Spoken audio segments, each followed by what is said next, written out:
It is now 3:05, 3:10, I don't know if that's about 3:05, and I would like to call the meeting to order, or special meeting to order of the Menlo Park Fire Protection District. Roll call, please, Michelle. Director Crawley, Present. Director Jones, Here. Director Bernstein, Present. Director McLaughlin, Here. and Director Solano. Here. Great, we have a quorum, and let's go to the Pledge of Allegiance. Oh, they moved It's it. over there. Okay. Everything's different. I pledge allegiance to the flag of the United States of America and to the republic for which it stands, one nation, under God, indivisible, with liberty and justice for all. Okay, I'll open it up to public comment number 1. Sean, do you have any public comment? Not yet, anyway. Close public comment number 1, and welcome Stu Gary. Thank you for being here and for helping us achieve, or at least set our goals for 2019. And I understand you have a presentation, right? Yes, I have a strategy for the strategy session. Okay. If Well, you're, so when you're ready for me. okay, perfect. So this agenda is fairly loose, mainly because we were trying to set our 2019 goals, and I thought that we would start off by having Stu go through some of the things that he gathered, the information he gathered from the interviews with the current directors, Peter, a former director, and Jim at that time, the future director. After the election, we were elected, but still. So, Stu, Can I make one Sure. quick comment? I just wanted to say, based on the chief's timetable and so forth, I was told this meeting would not go past 6 o'clock, and I personally have a hard stop at 6 o'clock. We can accommodate that. yeah. So I'd like to see you done before 6. I- I do have a game plan that will have you give some meaningful goal setting, but not complete tonight, because some of the minutia and the resourcing and timing is staff's work to bring you back actualizing the recommended goals. So I think we can easily make that work, and I plan for a small break, part way to. Okay, so, and I'm going to keep us on time as well. So Stu, do you want to kick off the meeting with Okay, the yeah. presentation? So you have a PowerPoint which to some degree is going to guide us through the entire session. So let me, slide 1, for those of you that can't see it, it's in your PowerPoint, easy to read. The agenda for this afternoon is you retain me to listen to the directors and the staff about how to choreograph maybe and bring some process improvement to planning and to goal setting. I want to give you the reflections from listening to all of you. I'm sorry, I have to call our legal counsel. I forgot to do Oh. that. So please continue and ignore any Okay. of your noises. Then I want to very briefly.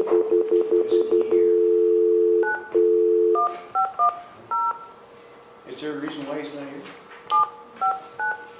He had another commitment. They don't have other lawyers there and No, he was unable to attend. We said you can attend by phone. That's the only way it Are can they be. going to charge us the same by phone? I'm sure. Less commute time. Less commute, Hi, Tim. The meeting is in progress. Thanks. We just started, Tim, it's Virginia, and Stu Gary's doing his presentation. Okay, thanks a lot. I'll listen. And he doesn't have the PowerPoint, but he'll accommodate. So then I'd like to briefly review what we call strategic governance best practices. I'd like to set the stage after listening to all of you, and you're really on the same page. You may use different terms. So what is strategic governance best practices? How is strategic planning used by a healthy local government agency? Again, very brief overview. I'd like to then go over into oversight policies and metrics. How do you get to measurable, accomplishable items?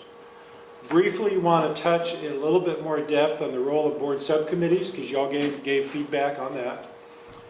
In essence, like the next 30 minutes, we're just going to go boom, boom, boom, briefing split, give you some background and context. Then I have a suggested format to help you with your goal setting, and the president and the chief asked me to help facilitate that conversation with the 6 of you, and I'm going to say 6 right now and explain why. As many of you may remember, I also grew up as an elected official and a school board member. And what the California School Boards Association does a really nice job of, even unlike city management and the California League of Cities, the governance team is the board and their superintendent. Because you have to coexist. You depend on each other for staff and technical work. You exert policy through your chief executive. So I was asked to help facilitate the conversation because at times the 6 of you need to collaborate and I'll help goad time, manage, and get something captured on the board with a scribe that you all build consensus on when we get to goal setting. So I have a suggested format for the goal setting. You can certainly modify it. And how to set some goals, and then I already mentioned staff follow-up and next steps. So let's go to feedback, both in the PowerPoint and a handout that's before you. Summarize just what would fit on a PowerPoint. There is unanimity that you need short and long-term planning. Today won't be about convincing one or more board members that you need to do planning. Many of you talked about the planning needed to be policy-focused. I did not hear any of you want to climb into the rear gear machine room and start turning levers and doing things by yourself. You know you're a board. You know that you're an opinion of one until you get to a meeting and have 3+ votes to accomplish something. You all want to be guided using budget and oversight tools. Many of you, if not all of you, would like to revisit the use of committees and decision flow. And let me go through the handout. You can take this back and reflect on it. So we gave you a single-page handout because it didn't fit in PowerPoint. You all remember I took notes during my listening with you. Other than slightly edited for grammar, these are your contemporaneous thoughts. I'm just going to rattle them off real quick. We're not going to rediscuss them. Policy setting is what the board needs to do. A board should have a long-term view. Less reactionary and adjusting on the fly to the specific needs of a community. You could insert stakeholder in there, you could insert spot fire de jure, but that was the tone of the comments. Sometimes an organic approach is okay, but not with everything. Less and stop. What does organic approach mean? Reacting in the moment instead of having a planned framework and reacting within the planned framework. So someone argued, my term, not this individual's term, was, well, just react. Just with spontaneity, just react as incoming things come in the door or the window. Try to lessen and stop flavor of the month pop-ups. Now, you'll never stop that in local government because things change in a very fluid, economically, politically driven society. But if you have a goal and a metrics framework to guide the organization by, you ought to be able to lessen the pop-ups because with self-discipline, somebody can say, that's a pop-up, it needs to be agendized by the board or agendized to a committee, it's not a crisis this week, let's deal with it within our established framework, would be my suggestion. But again, your comments reflected back to the 5 of you. Need a plan that's in concert with the parts, need defined goals and direction, goals, priorities, and implementation status should be known, need multi-year strategic planning, staff to prepare initially the strategic plan, what will be our future service model, board policies or guardrails. And I just mentioned that a minute ago. A pop-up happens, board policies guide that pop-up into a cohesive resolution path. Need formal process and use of committees was frequently mentioned. Decision flow, stop circular processes. Several of you identified times that a thing got stuck in a committee loop and with no clear pathway how it gets ejected from the committee loop to a full board agenda. Need yearly plan that contains goals and objectives, just kind of repeating it, long-term, short-term, measurable. Apply the budget as the control of governance, policy, and oversight. And if I were doing a new elected officials academy, and all of you know this, even with the power of 3 votes, the single lever a local group of elected officials has is the budget, is the application of resources to a goal. You're not going to design a fire truck as a board of the whole. You're not going to reinvent a paramedic patient care policy as a board of the whole. But by using the budget, you set the pathway of the agency. Hold the chief accountable and responsible for operational roles. All items taken to committee should be taken to the entire board with several opinions. Meeting together as a board only once a month may not be sufficient, and that's coupled with an observation that long regular meetings once a month is not a solution for good governance and oversight. In other words, the whole, what the butt will endure thing. And hold all that thought till we talk a little bit more briefly in a few minutes about committees, and maybe there's a hybridization there with committees and workshops. I just wanted to say this is your words reflected back to the now 5 of you. This is not my editorial advice. Take it for what it's worth. Stu, you interviewed 6 of us, so does this include Peter Carpenter's? It includes reflections from all 6. Great. Let's talk about what we believe, we Citygate, in our practices, in our local government experience. What is strategic governance? An agency having a strategic plan that articulates mission and/or core purpose and core values. And we could all have a Socratic discussion for an hour that we won't do today about is a mission statement better than core purpose and core value. But a strategic plan is guided by a statement of purpose. And the statement of purpose doesn't change every year. How you do a couple of things evolves year to year, but your reason to exist. And when you train a new hire firefighter to a new hire chief of department, what do we exist is articulated. But then strategic policy on this slide mentions aligning the vision, your vision with an overarching direction, and drives how you do business. And I'm going to use the term self-correcting a couple of times this afternoon. A framework and a self-correcting governance team can aha each other and say, this pop-up really doesn't meet our vision, values, or our general strategies for the year. Let's have a focused discussion on how to deal with it.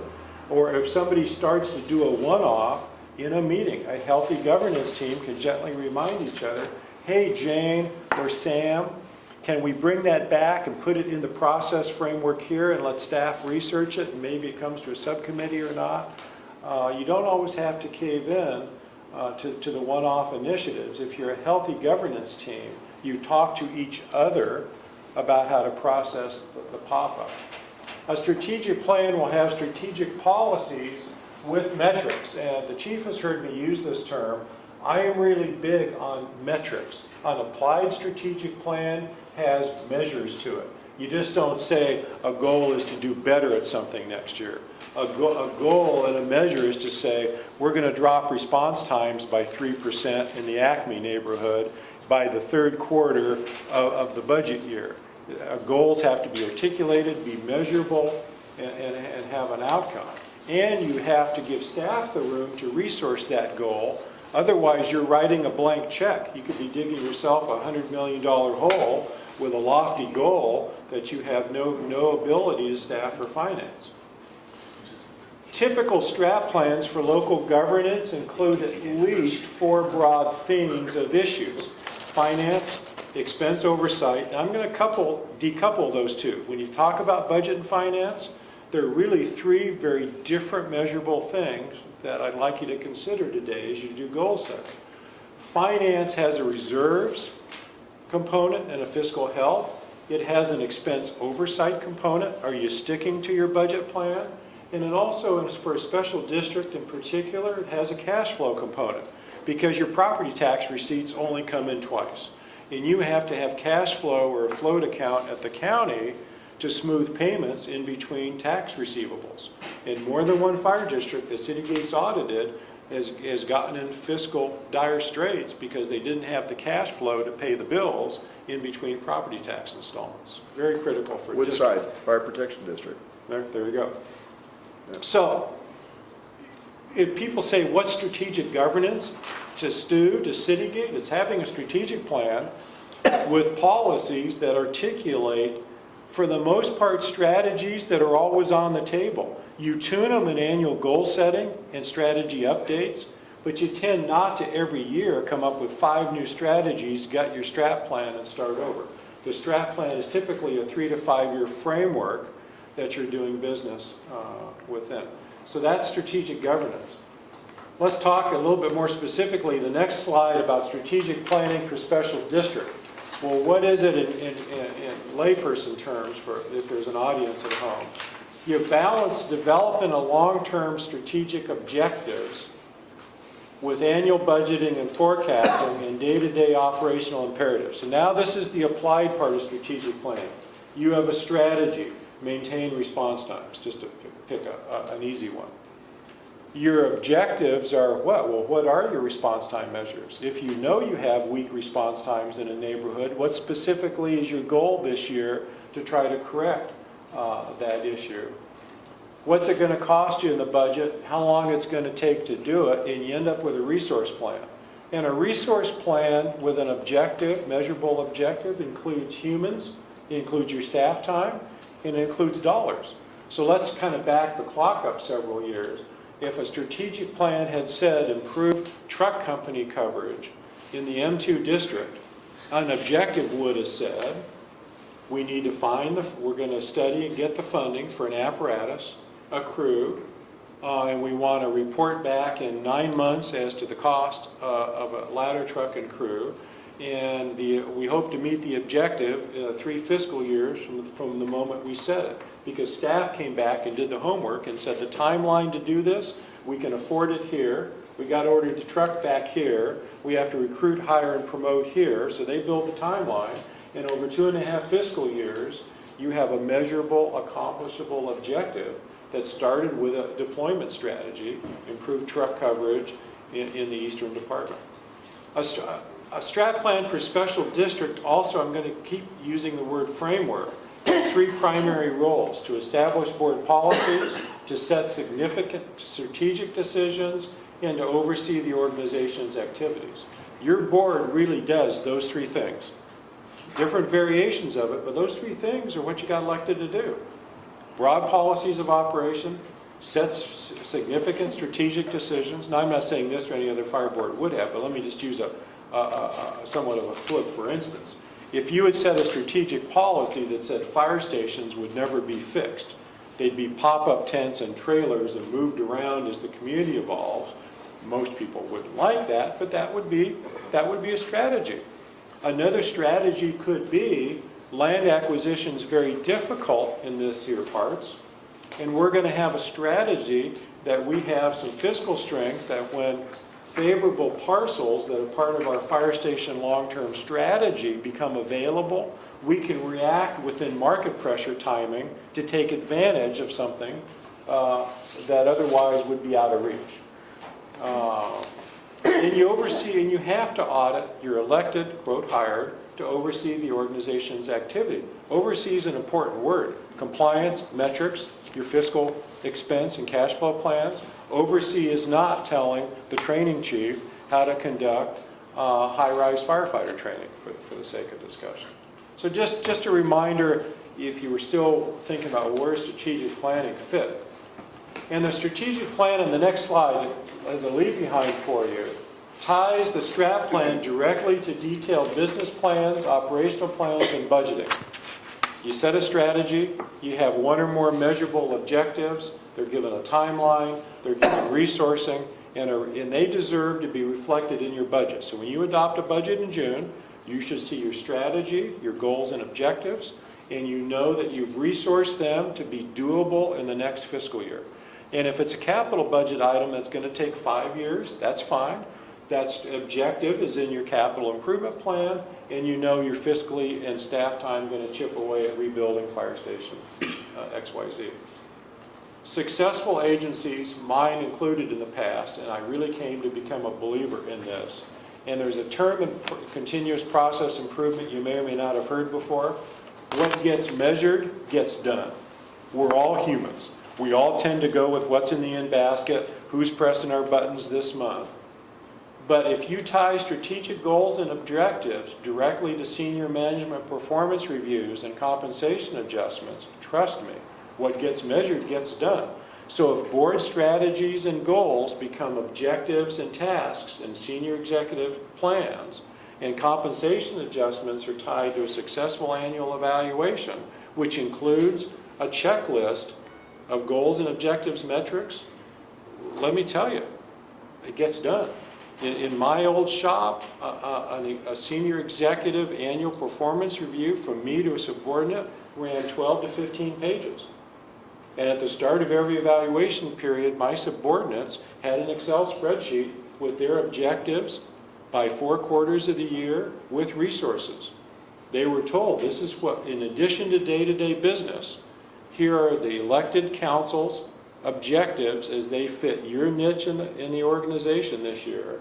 And by June 30th, this is what you will have accomplished unless we've negotiated a delay because friction happens in life, something falls apart. So just a best practices advice. And then that printed plan allows you and the chief to resource the plan and track progress. It is unfair for any group of elected officials to go to the chief and go, why didn't you get something done? And the chief to say, you didn't give me enough resources. No, you should have had that conversation when you made the resource assignment.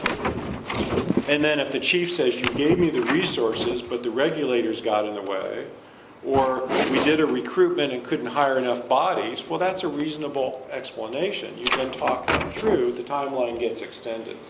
But you can't hold somebody accountable if you didn't agree at the beginning what resources do you have and what timelines you get. Also, that plan needs to be multi-levels because the chief's got to oversee everything at once. A subordinate chief officer or business manager has to do several things at once, including day-to-day business. You can't give them a laundry list and expect it all done the first quarter of a fiscal year. You're going to have to do some prioritization, or the chief will when they return the action plan to you, and say, hey, this is a first quarter to do, this is a second, a third, and a fourth. Or this is ongoing, it's going to span all 4 quarters, but by the end of quarter 4, we'll be at 100% completion. So just a thought, that you have to resource and you have to track progress.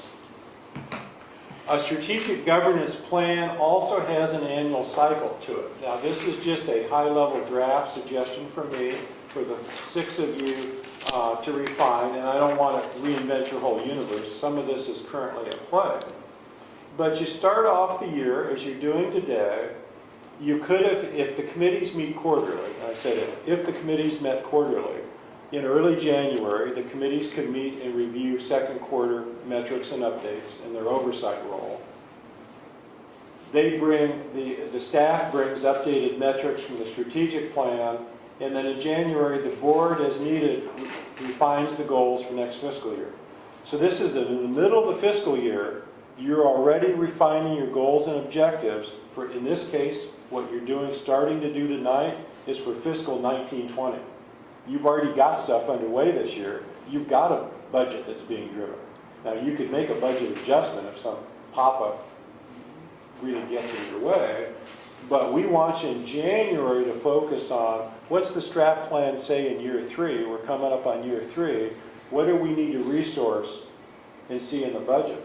And the power of that is, then in about March, whenever you receive your preliminary fiscal projections, and you double check those against your policies for reserves and special funds, you're starting to know what you can afford. Because then when the draft budget comes in April or May, and you've had another quarterly review of oversight metrics, you have to align your objectives and goals as expressed to staff in January with your ability to fund. And if you closely couple that, there really shouldn't be an argument the second quarter of next fiscal year about how come X isn't getting done. Well, you either backed off on the goal because you couldn't budget enough for it, or you gave the budget and human capital to the team, to the executive team, and said, run with it. It's really easy, trust me, I've spent 45 plus years in government, for a bunch of elected officials, with respect and affection, to throw a laundry list of stuff down without adequate resourcing, and then get cranky halfway through the fiscal year as to why stuff can't get done.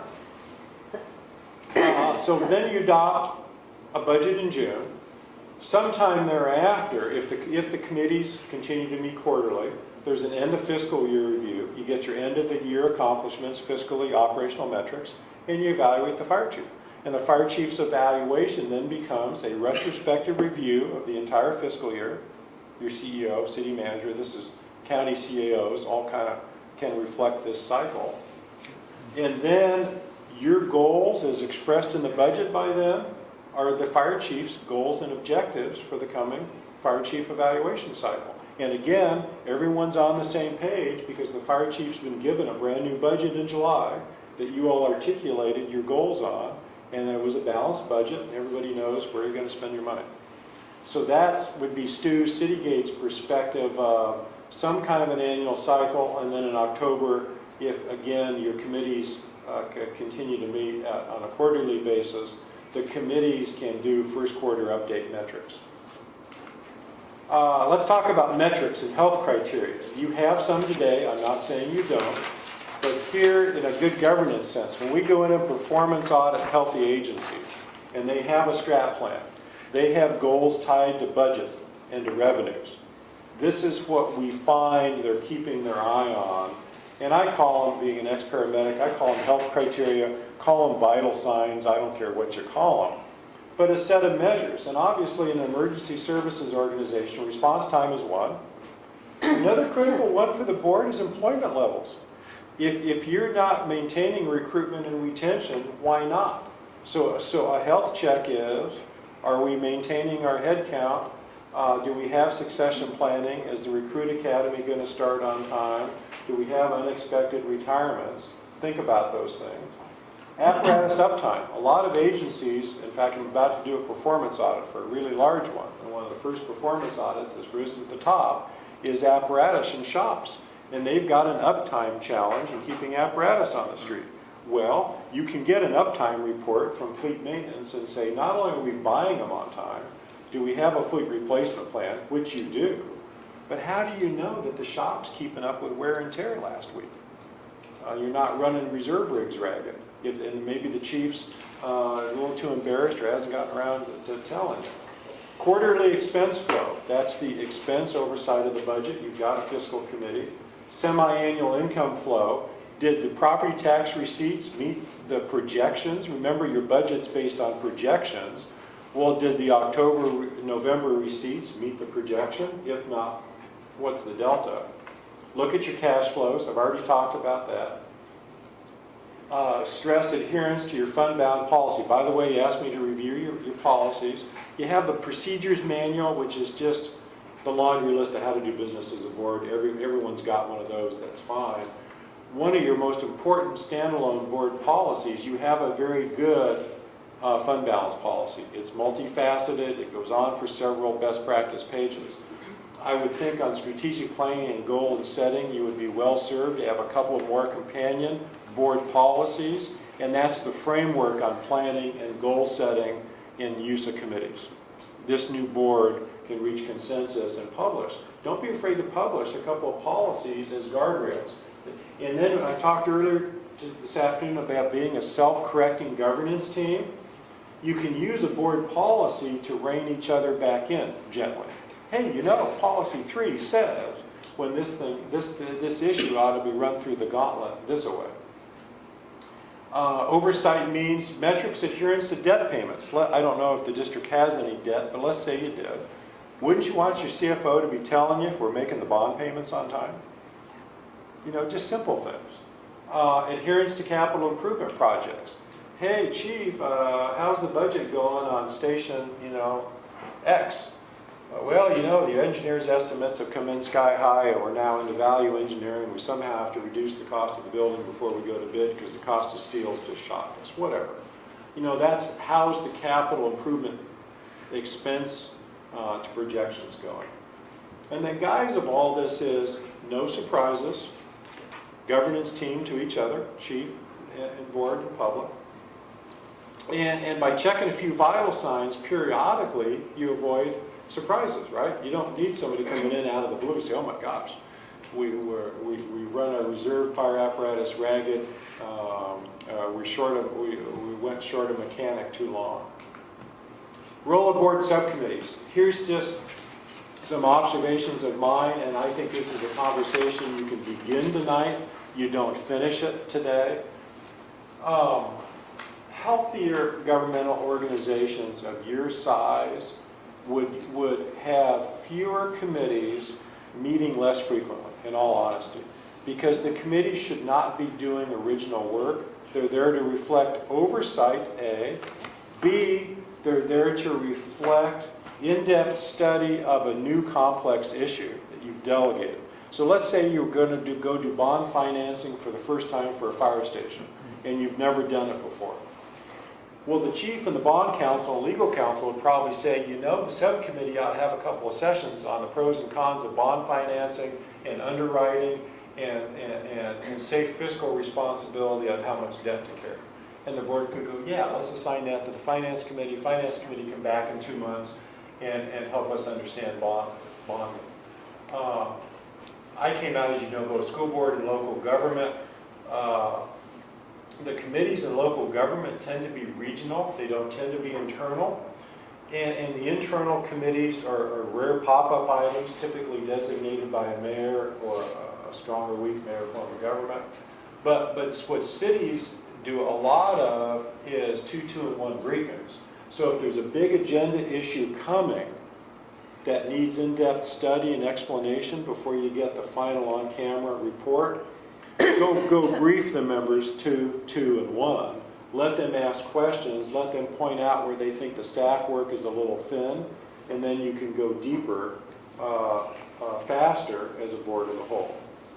I think healthy special districts have a blending of a couple of standing committees meeting for reasons for oversight or in-depth study, not to dream up new things and burden staff with a lot of agenda items and public noticing requirements. And several of you end up sitting in those meetings, let's say in the second quarter of a year, going, why am I here? This set of, let's say, operational performance metrics could just come to the board as a whole. It ought to be on consent calendar. We can read response time updates for ourselves. And if we have a question, we can pull it off consent and ask the chief a question. That would be how a larger unit of government would handle routine metrics reporting. Again, the frequency is up to the style of this governance team, but it does come at a staff burden and cost. I would recommend you limit that frequency outside of the goal setting to a budget adoption cycle. So you're doing extra work as a board starting today with goal setting. Do you really need 3 or 4 committees running the next 3 months while staff takes your goals and tries to get a budget to the draft budget workshop for you? Maybe, maybe not. But once the budget's put to bed during the first 6 months of the year, in-depth committee research and or monitoring and metrics maybe is of more use. Also remember, one of the comments I heard from many of you was maybe some of these things never need to slow down in committee. They can just be brought to the board of the whole, but a single monthly meeting going to midnight isn't effective either. If we're going to streamline our process and involve all of us in decisions, maybe it means a second board meeting a month. And I have clients that do that, and there's a couple of different strategies to it.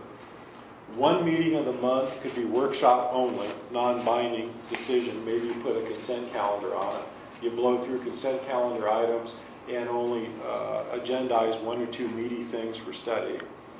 Or you have 2 meetings a month, but you agree to only agendize meaty items once a month, and you do more perfunctory routine items the other meeting of the month, kind of like an even meeting and an odd meeting of the month thing.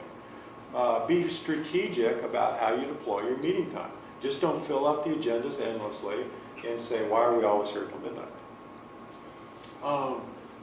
I've mentioned a couple of times today in this overview, if you had board policy on content, frequency, and decision process flow, you could work with staff to say, if this finance issue comes up, does it even need to go to a finance committee?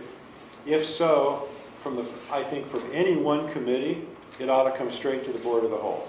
If you've done research on it at a committee and have a committee recommendation, why do you need to cycle something to 3 committees?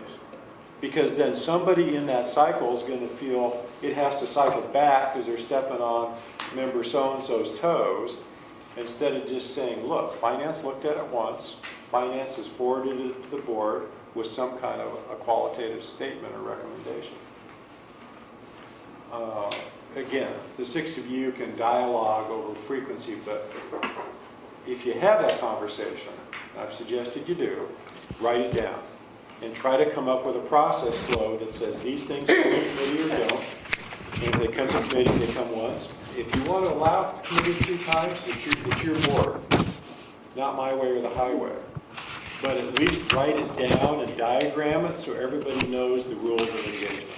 And you can hold your chief accountable to the rules of engagement, and you can hold each other accountable to the rules of engagement. That's it.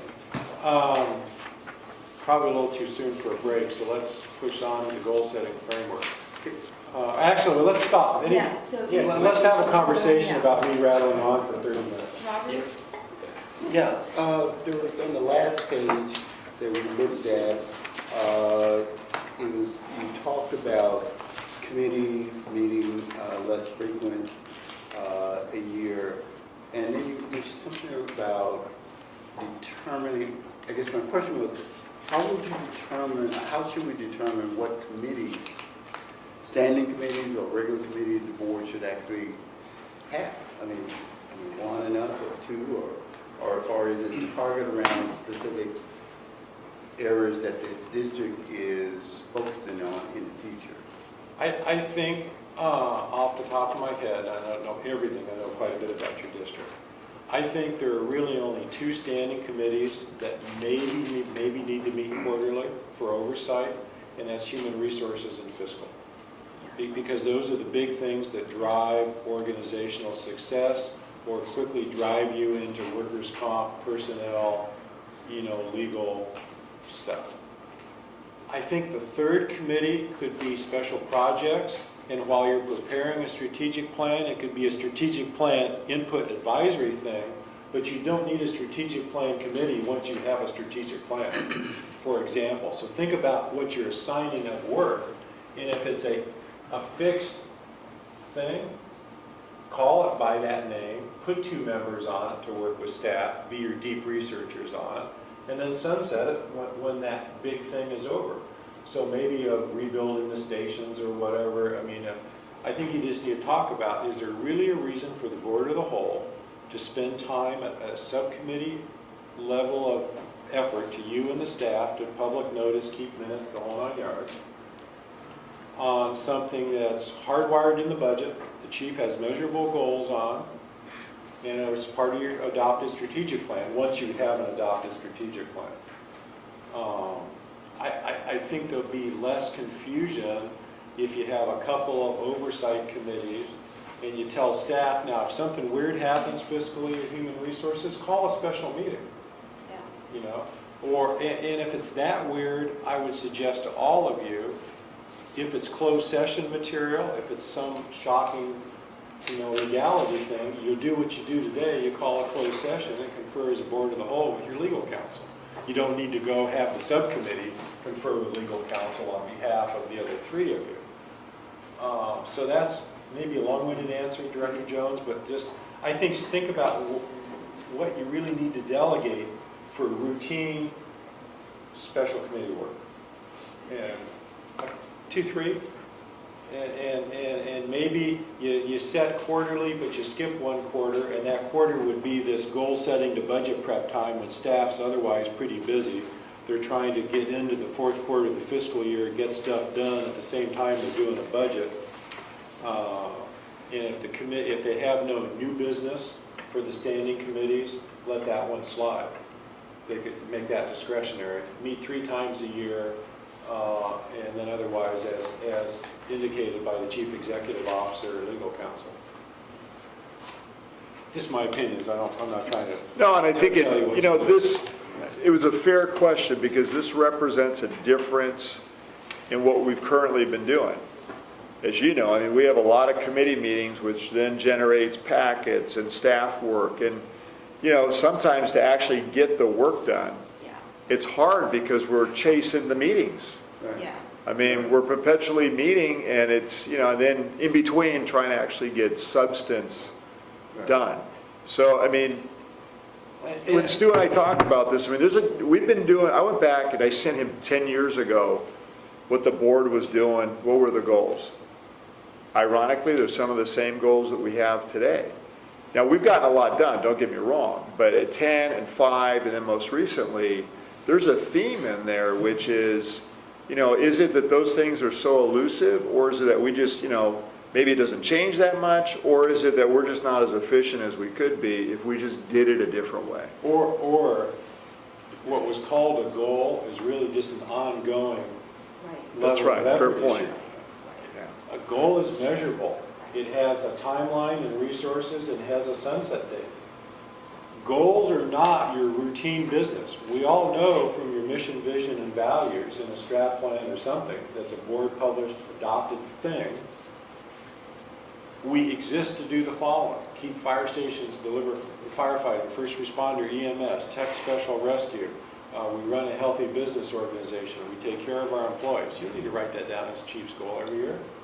That's doing business. You oversight it, don't get me wrong. You exert metrics and oversight, but you don't constantly tell the chief every year as a goal, maintain response times. That's taken for granted. You set forth a board response time policy, you hold staff accountable. Yeah, but wouldn't you think of it as an effective goal? That it's kind of out there where we want those great response times, and that it's measurable, but yet it's effective, because it's something that we want to attain Yes, all the time. I don't know that I'd call it a goal as much of a priority, Yeah. an ongoing level of effort. It's As we just get it, semantics. as we get into, Director Solano, my suggested goal typifications, I've got some buckets for you to start to chew on. It does belong there, maintenance of effort and maintenance of business, and having the chief accountable for response time performance, absolutely. But is it a new goal this year? Maybe it's an ongoing goal. So let's talk about that, because some of your goals will naturally evolve into common themes. And most of my prior elected official work and working with other agencies, those 3 to 5 buckets of goals every year, the 3 to 5 bucket labels don't change. And when you see my suggestions, you'll understand that maybe better in a few minutes. Yeah, And you're just moving year-to-year stuff in between the themes. well, and this has been, ever since I've been on the board, it's been a strategic plan. There's always that fine line between the operational effectiveness as myself being on the board, not being a professional firefighter, okay, and having the professionals, which is the part of the accreditation process that Mandy's doing, has a strategic plan in it, right? You're gonna see it on the 15th. Right. So, in order for, I think, and this is just mine, that for us to go forward, we need to see what his final product is, and to reflect on whatever his final product is, and support whatever his final product is. And the chief came up with a great example, which is with the Santa Clara model that you had sent us, where one's a strategic plan and one's a business plan. Right. And I think, we need to draw that line in the sand here, because, these are the professionals, and operational stuff like needing a new fire truck. I think as you progress the second half of today, you can start to provide some clarity, but that's why I said it won't finish today, because you not only need to see the draft strat plan and at some appropriate point adopt it, sign off on it, and bring strategies back into refined goals, but staff also needs to tell you, can we do that goal list next year at what cost, human and fiscal? And this isn't, there isn't a planning or inspection unit within this fire agency. There is no what? Hold that thought. And every I year, noted that. I didn't hear you. What was it? There isn't a what? what? What did you say? I didn't hear. I said there isn't a planning and inspection unit. Like, how many public safety agencies have a planning and inspection unit that deals with strategic plans, deals with future plan, deals with the 5-year plan, 10-year plan, deals with liaison between their elected officials and their budgetary sources. I mean, I can go on and on, but I didn't see that here. And Well, I'm not there yet. I understand that, but this is the dilemma that I have as an elected official. I don't run the organization, and I would run the organization differently if I was king, but I'm not. And I have the utmost confidence in the chief and his staff in order to run the agency appropriately for fire suppression and fire operations. But that's the line, okay, that I have here. And that's the doubts that I have here, relative to going forward with anything other than a support role for the accreditation process that's, and we had this conversation Yeah. on the phone. I mean, that's where I'm at. And today was designed to give you my reflective coaching, advice, and feedback, which you hired me to do, which I've now done, and to set the stage for beginning some fiscal 1920 goal setting while you wait for the strat plan to get before you. And to, as I stated a minute ago, tightly recouple those at the appropriate board policy level, not the detailed how to turn the wrench in the machine level. Having listened again to 6 of you, you really are not all that divergent in your planning and perspectives. You put it in slightly different words, slightly sharper, less sharp knife edge, but so you're surprisingly more alike than not on the need for some planning goals and objectives. And I think the art of the deal is just what you call it and how you step off the curb starting today over the next several meetings with more refinement and more rigor. And we as a governance team, this is the team where we're going. Can I say Yeah, something? yeah, in the check. We are so unique here, and, you know, in different organizations that I've worked with, Shannon, got Chuck, education realm. I mean, we were the change agent. You know, I was with Justice, and we were the change agent. You know, we knew what we wanted, and we spin off of what these individual communities that we serve with growth like Facebook and, I don't know, El Camino Real and Emergency Routes. We don't have control as to Zero. what's going on around us. And a lot of our strategic planning is, of course, reactionary. And I think the chief and the staff does a great job with that. A perfect example is on the east side of 101. You know, building, adding to those other stations, response vehicles and other personnel. That's all reactionary. When they did the EIRs, our contribution was limited as to the planning for that. I don't know what's going to happen in the future, but it's never been that way. So we don't have that perfect world of saying that, you know, in my realm, you know, we're going to We don't have arrest so many different class 1 violators, or we're going to do more search warrants or something. No, because we don't control any of that within the fire district. It's the community that kind of turns whatever our priorities are going to be, either growth or projects that they have, and then we react accordingly. And I would expect that your strategic plan draft will reflect that uncertainty, and that at times you follow the lead of the land use governance agencies, but that you have a strategy and framework, and I do like, and I'm sure your staff does too, that a plans officer, in addition to just your strategic plan and hardwiring of the chief's work plan and budget, keeps up with the land use regulators, knows some of their incipient thinking, zoning changes, developing things in the pipeline.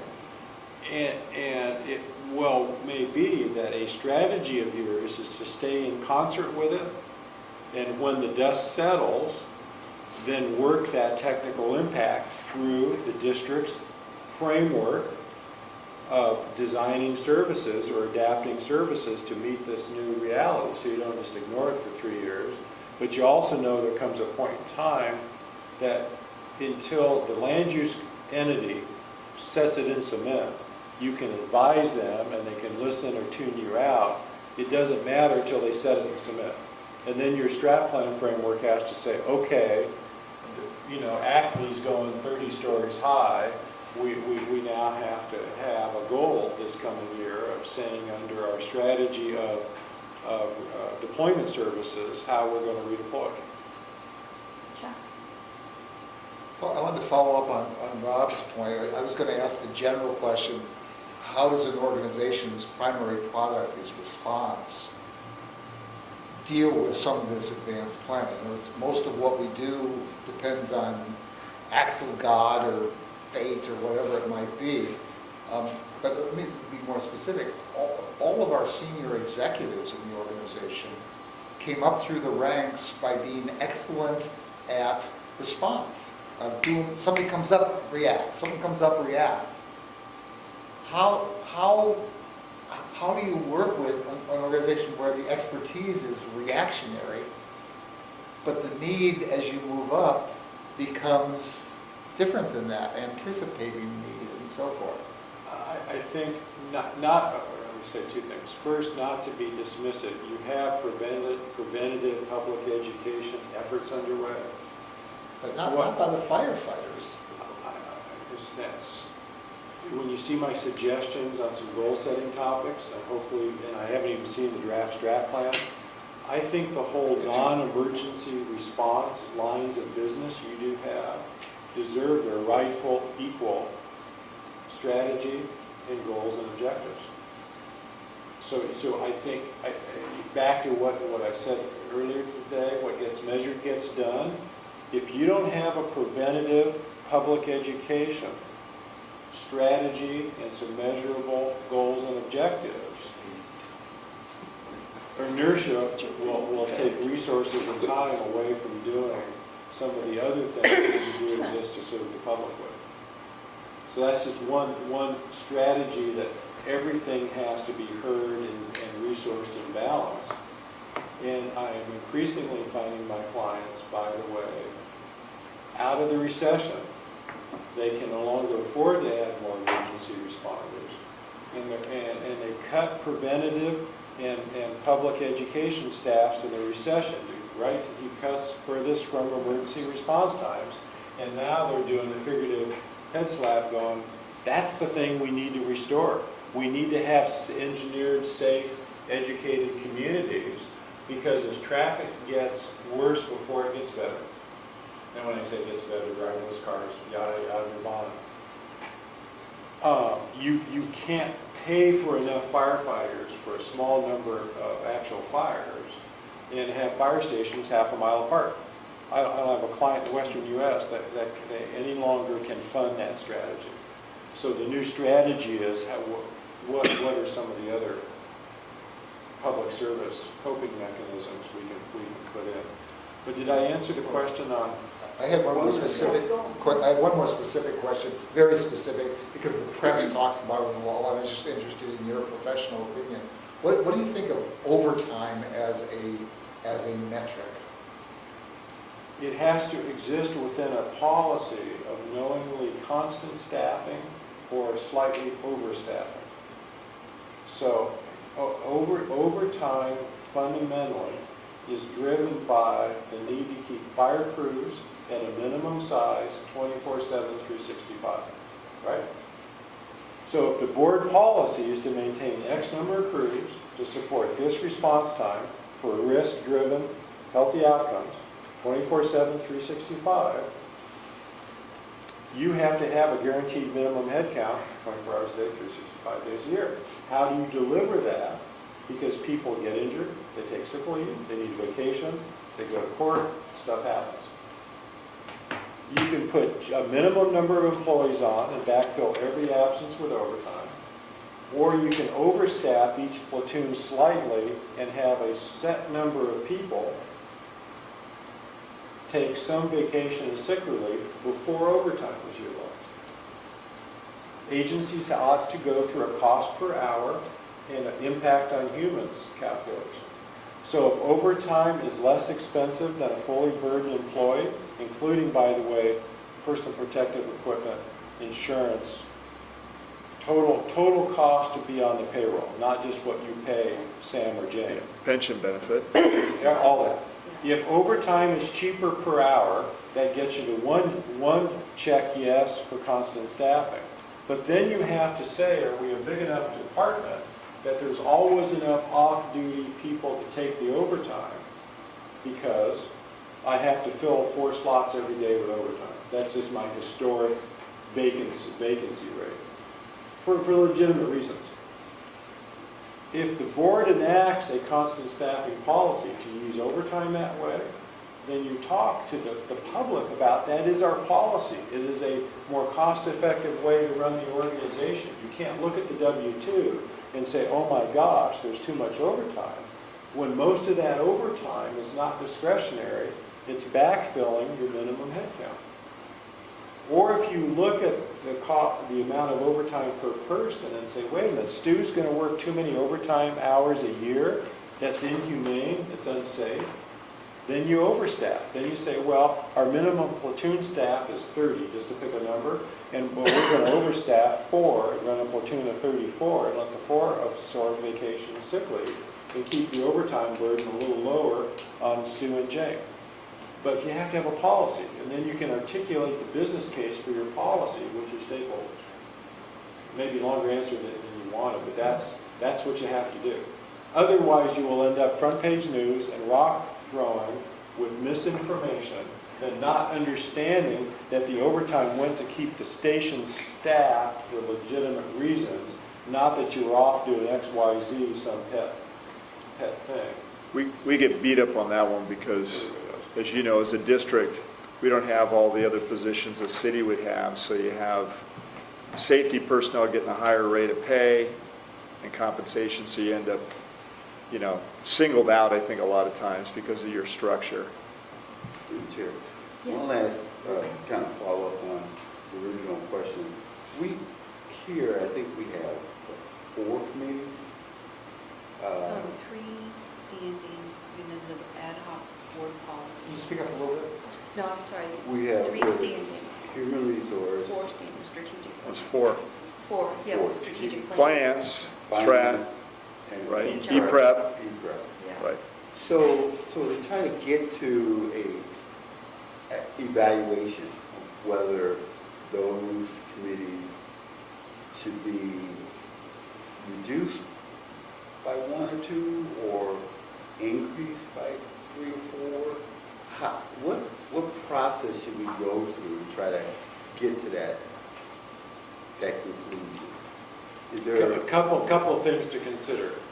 First, tonight, possibly as a goal, set a goal to study the technical composition and the number of committees and frequencies. Don't just decide it tonight. 2, in that reflective effort, I would ask all of you on committees, every time you came to a committee, did you actually give input and direction that went to the board? Or were you just there hearing things you could have read? In other words, did your attendance at that committee meaningfully move district business forward? Was it essential? And was it reported out to the full board? Or was everybody just sitting there jawing about, goal 14, and goal 14's moved incrementally in the last 90 days? If you're reviewing oversight metrics, I'm thinking more finance and human resources measures like workers' comp, cases and vacancies. That's great. You do need to put some elbow grease into the oversight role. But I think look back at a year's worth of agendas and ask yourselves, is this time meaningfully spent and essential to the district's organizational health? Or did it feel good that we were getting briefed on this stuff, but all it was a briefing, and that could have been summarized in a memo as part of the board package as an FYI, metrics or issues update. So Stu, with regard to committees, what kind of role, if there is a role, do you see ad hoc committees playing? Well, that was my comment a while back, that cities and counties, Yeah. when they have internal standing committees or external committee assignments. I'm a city council person and I'm on the you're the liaison to the sewer JPA and you're Yeah. the liaison to the bus JPA. And those report outs are at the end of the meeting, and that's just participation. It's involvement and consensus building across different governmental partners.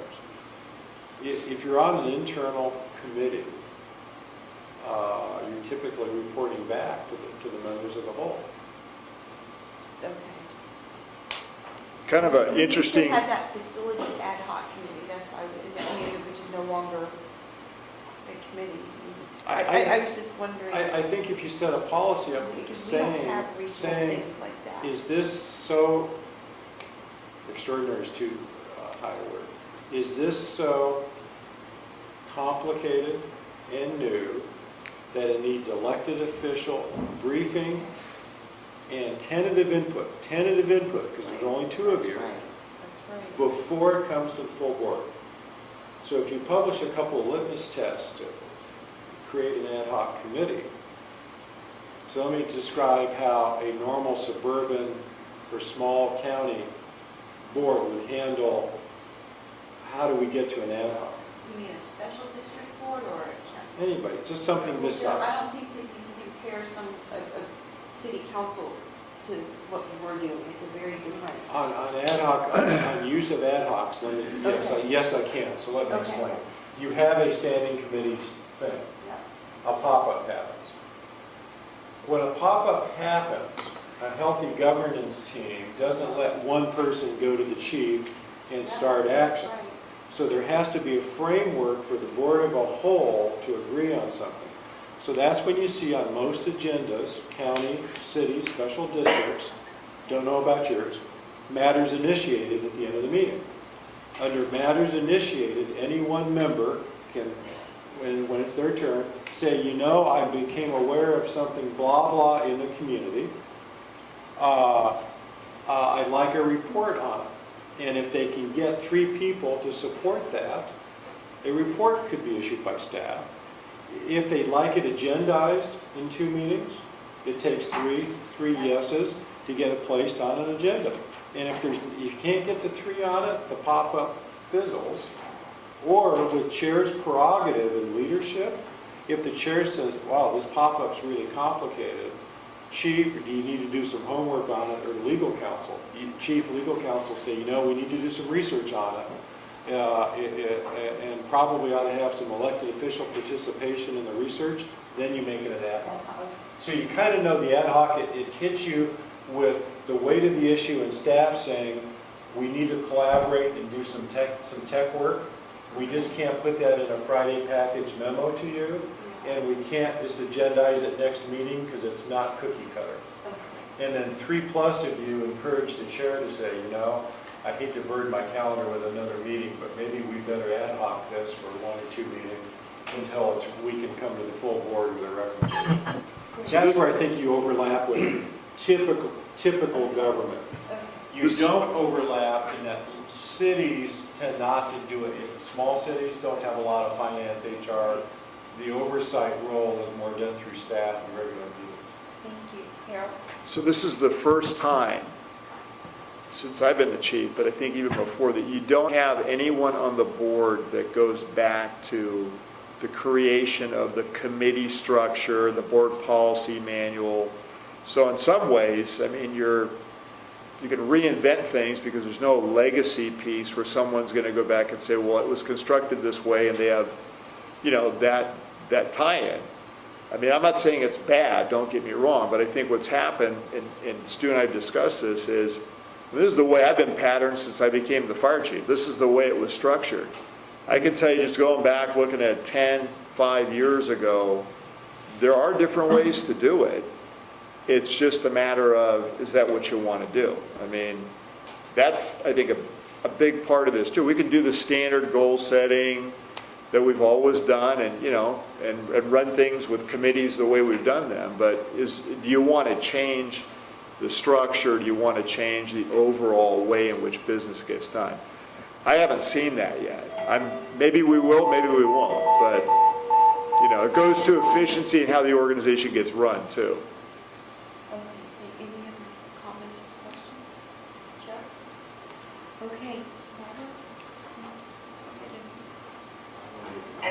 Yeah, I think so. Okay. I just had some things I just wanted to throw the cat on the table. Oh, Some yeah. of the confusion at some of this. Okay. So- So we can maybe go. Yeah, so let's go on to the suggested format. Yes. And then while we take 5, stretch your legs, do what you need to do, and think about this for 8 minutes, take a break. When I was asked to help facilitate beginning of the budget cycle, new board year goal setting. Here are some things that in my active agency life, elected official, consultant life, all tend to really work well. They're just good, solid practices to consider and shape to make your own. I would submit if you're going to suggest, and you should, as a board of the whole, set some goals and objectives, you limit them to 3 to 5 themes. Now, I've seen documents from cities that go on for 7 Excel pages of line items in the bowels of the machine, minutia. But two observations. However, even those long lists that you see from some of your other agencies have headings. They have buckets. They have themes.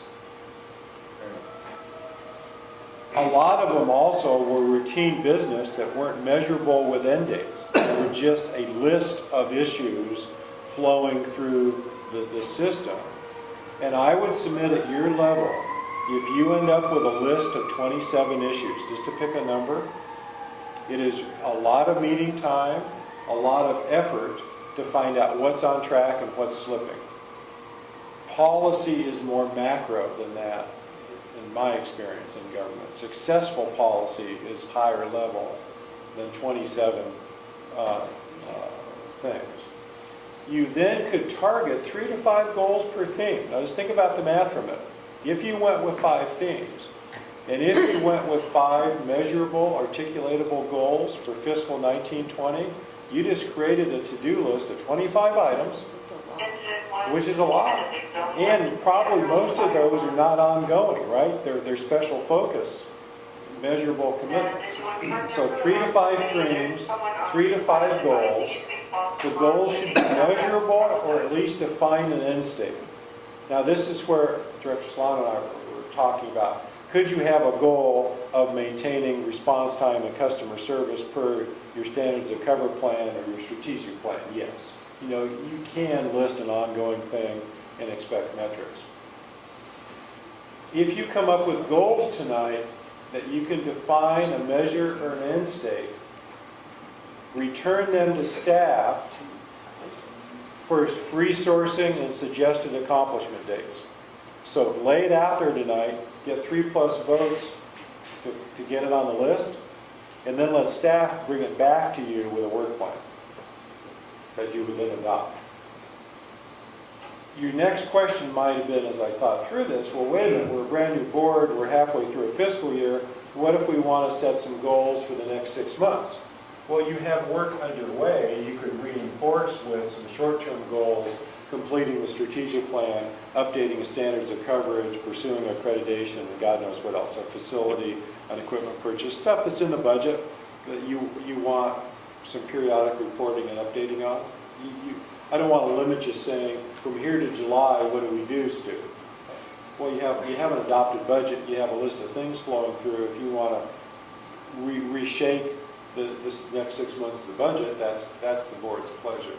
So I suggested that format for you to think about, and then as you're thinking on the break, I want to stress that you start with goals, but they're sent to staff for review, adoption, resourcing, and staff brings you back a plan. And you see it in an agenda package, it's an agendized meeting, and you can reshape the plan. If you say, staff, goal 7's taking too long. Why? Well, I don't have the body, or I don't have the money yet, and you could move it up. Your goal should try to span the whole 12 months of a fiscal year sometimes. You got to get second, third, fourth quarter. Maybe it's an ongoing goal.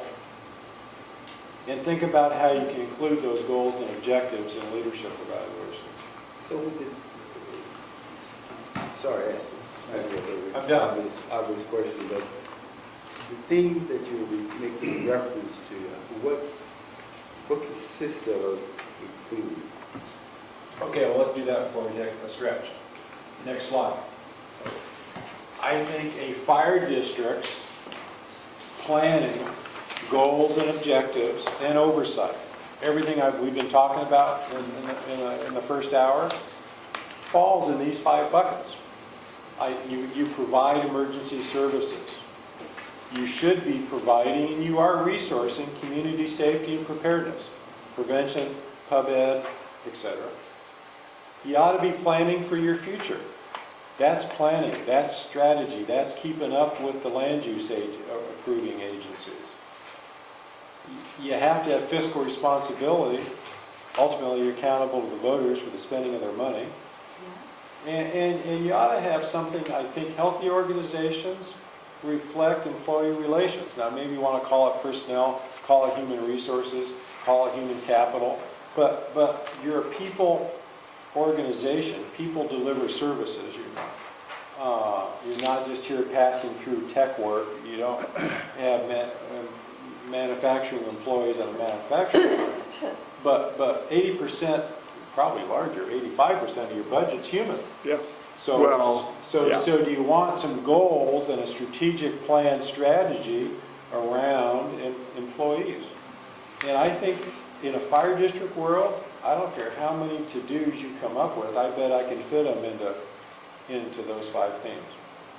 Or themes of your choosing, but wordsmith it to death. You don't have to just blindly adopt my suggestions. But as I thought about the challenge of annual goal setting, you could call it emergency services, planning and oversight. You could make 3 buckets out of it. But, Director Jones, does that help? Yeah, that's right on target. And then I've got some suggestions for you per theme that are pretty common to fire districts. If you want to avoid having to start with a blank whiteboard as we start recording your comments and building consensus, I've got some stuff per bucket to prime your thinking. And some of you came with prepared stuff to suggest, and we'll work through your suggestions and get you to yes and get you out of here on time. So Chief, what do you think? I mean, have you given that any thought regarding the thinking, the bucket? I've already sent Stu my list for this next year. But that's not necessarily to say that's what the board, mine is probably more operational in some ways, but I think equally gets into, funding of liabilities, funding for fire stations to be able to build the things that we need to have, which we're not fully funded in all those areas. So there's a number of broader themes that I gave Stu as well. But, I want to make sure we did this process first because, and again, I'm not saying what we've done is bad or wrong. There's just different ways to do it. And when I go back and look, like I said, over 10 years, there's things that we've been doing that probably could have done differently, could have done better, may have done worse. At the same time, yesterday was a kind of a great example of putting new equipment into service that I'll say, if I look back, it was really Citygate that helped us do the standards of cover and was the tipping point for acknowledging that, hey, we need more equipment and here's where we're going to need it based upon the trends that are coming. Now, nobody could have predicted what was going to happen and how accelerated that whole thing was going to be.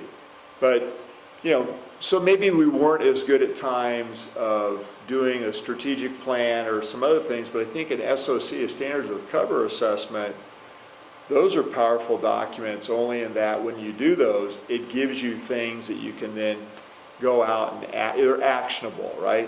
So even though it took us 12 years to build a station through a recession with all the problems, we built a big enough place that could house a piece of equipment that we talked about 10 years ago, and yesterday it's there.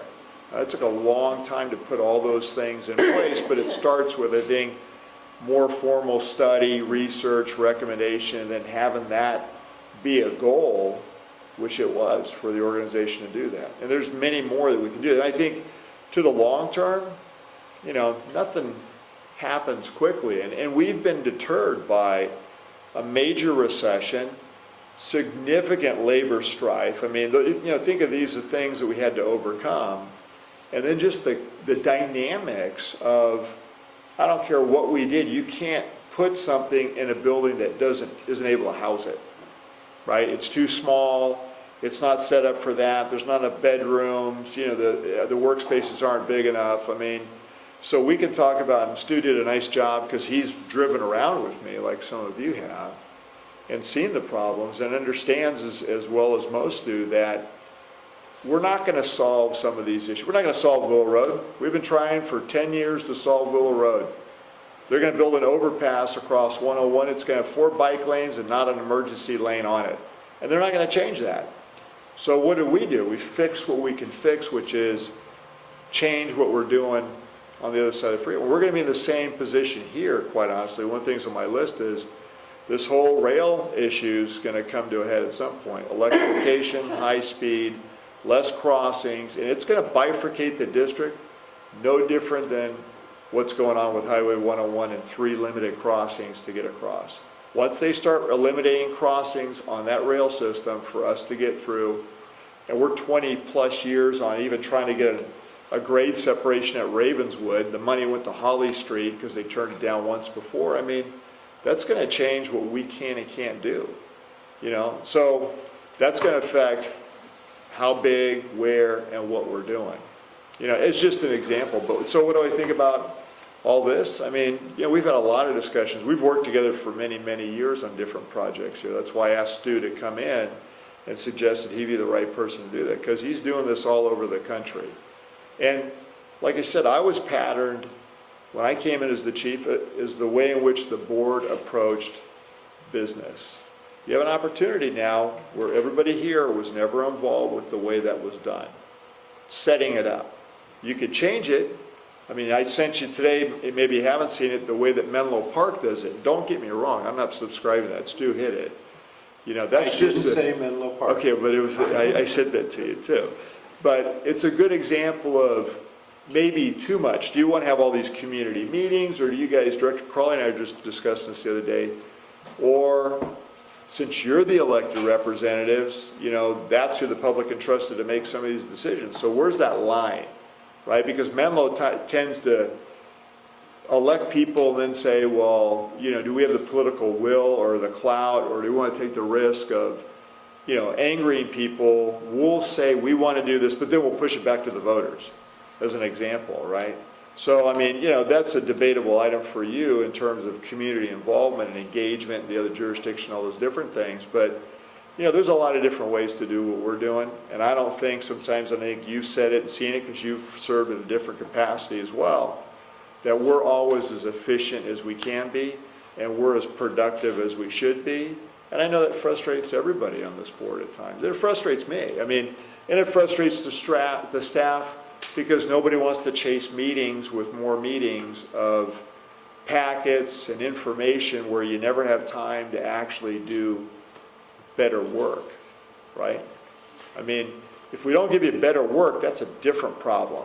But if we're constantly chasing agendas and meetings to do what? I mean, that's, I don't know, I question that at times too. I mean, and you could do that under the color of that there's more busy things going on, but what are you really doing? And you and I have had that conversation. So I'm going to give you now some focused advice that I want you to really think about. Let's take a stretch break. A laundry list of to-dos are not goals that are resourced that express your budget policy outcomes. That's right. You need to separate to-dos in a chief's evaluation work plan if necessary. There are ongoing to-do things that are just a list of lists. Goals and objectives are measurable. They somehow change shape your delivery of services, and are resourced and measurable and articulatable. And you keep those at the policy level because you're trying to affect change, healthy evolution of your organization and your spending of tax dollars. So I'll give you 2 examples, you know, as you walk away. I'll just pick one here. Update and renew a mutual aid agreement with Acmeville. That's just a to-do. With whom? Update a mutual aid agreement. With whom, though? Well, I said Acmeville. I wasn't naming names yet. But update a mutual aid agreement. That's a chief's to do. Chiefs annually in their work plan, when mutual aid agreements expire, or resources change, they update them or bring them to the board for signature, versus prepare a 2018 compensation plan and information. Now, if that were under employee relations, a board goal would be, we need a class, and I'm maybe reading too much into this, so this is just a metaphor. We need, in budget year 1920, we need an employee classification compensation plan review. We know we're going to hire a consultant to do it. We know it's going to cost money. We know it needs to be done before we can conduct meet and confer. So when staff brings back the actionable, measurable part of the goal, they're going to say, board and employee relations, you said in 1819 you need a class comp plan hired out and done. We can procure that in the first quarter. We will have the work completed in the second quarter and the information to you at the end of the second quarter.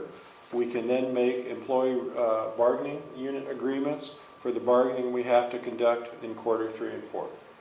That would be a measurable expression of board policy to spend resources and lock staff into a timeline to get something done by time you need it. I'm not quarreling with this, but I'm trying to get you to take it a little further. Take the first example you had about updating the mutual aid agreement. Let's just say the chief went off and did that, and we offered the availability of our equipment to some neighboring jurisdiction. The ladder truck is over in the other jurisdiction. We suddenly have a need here, and a child dies because the piece of equipment isn't here.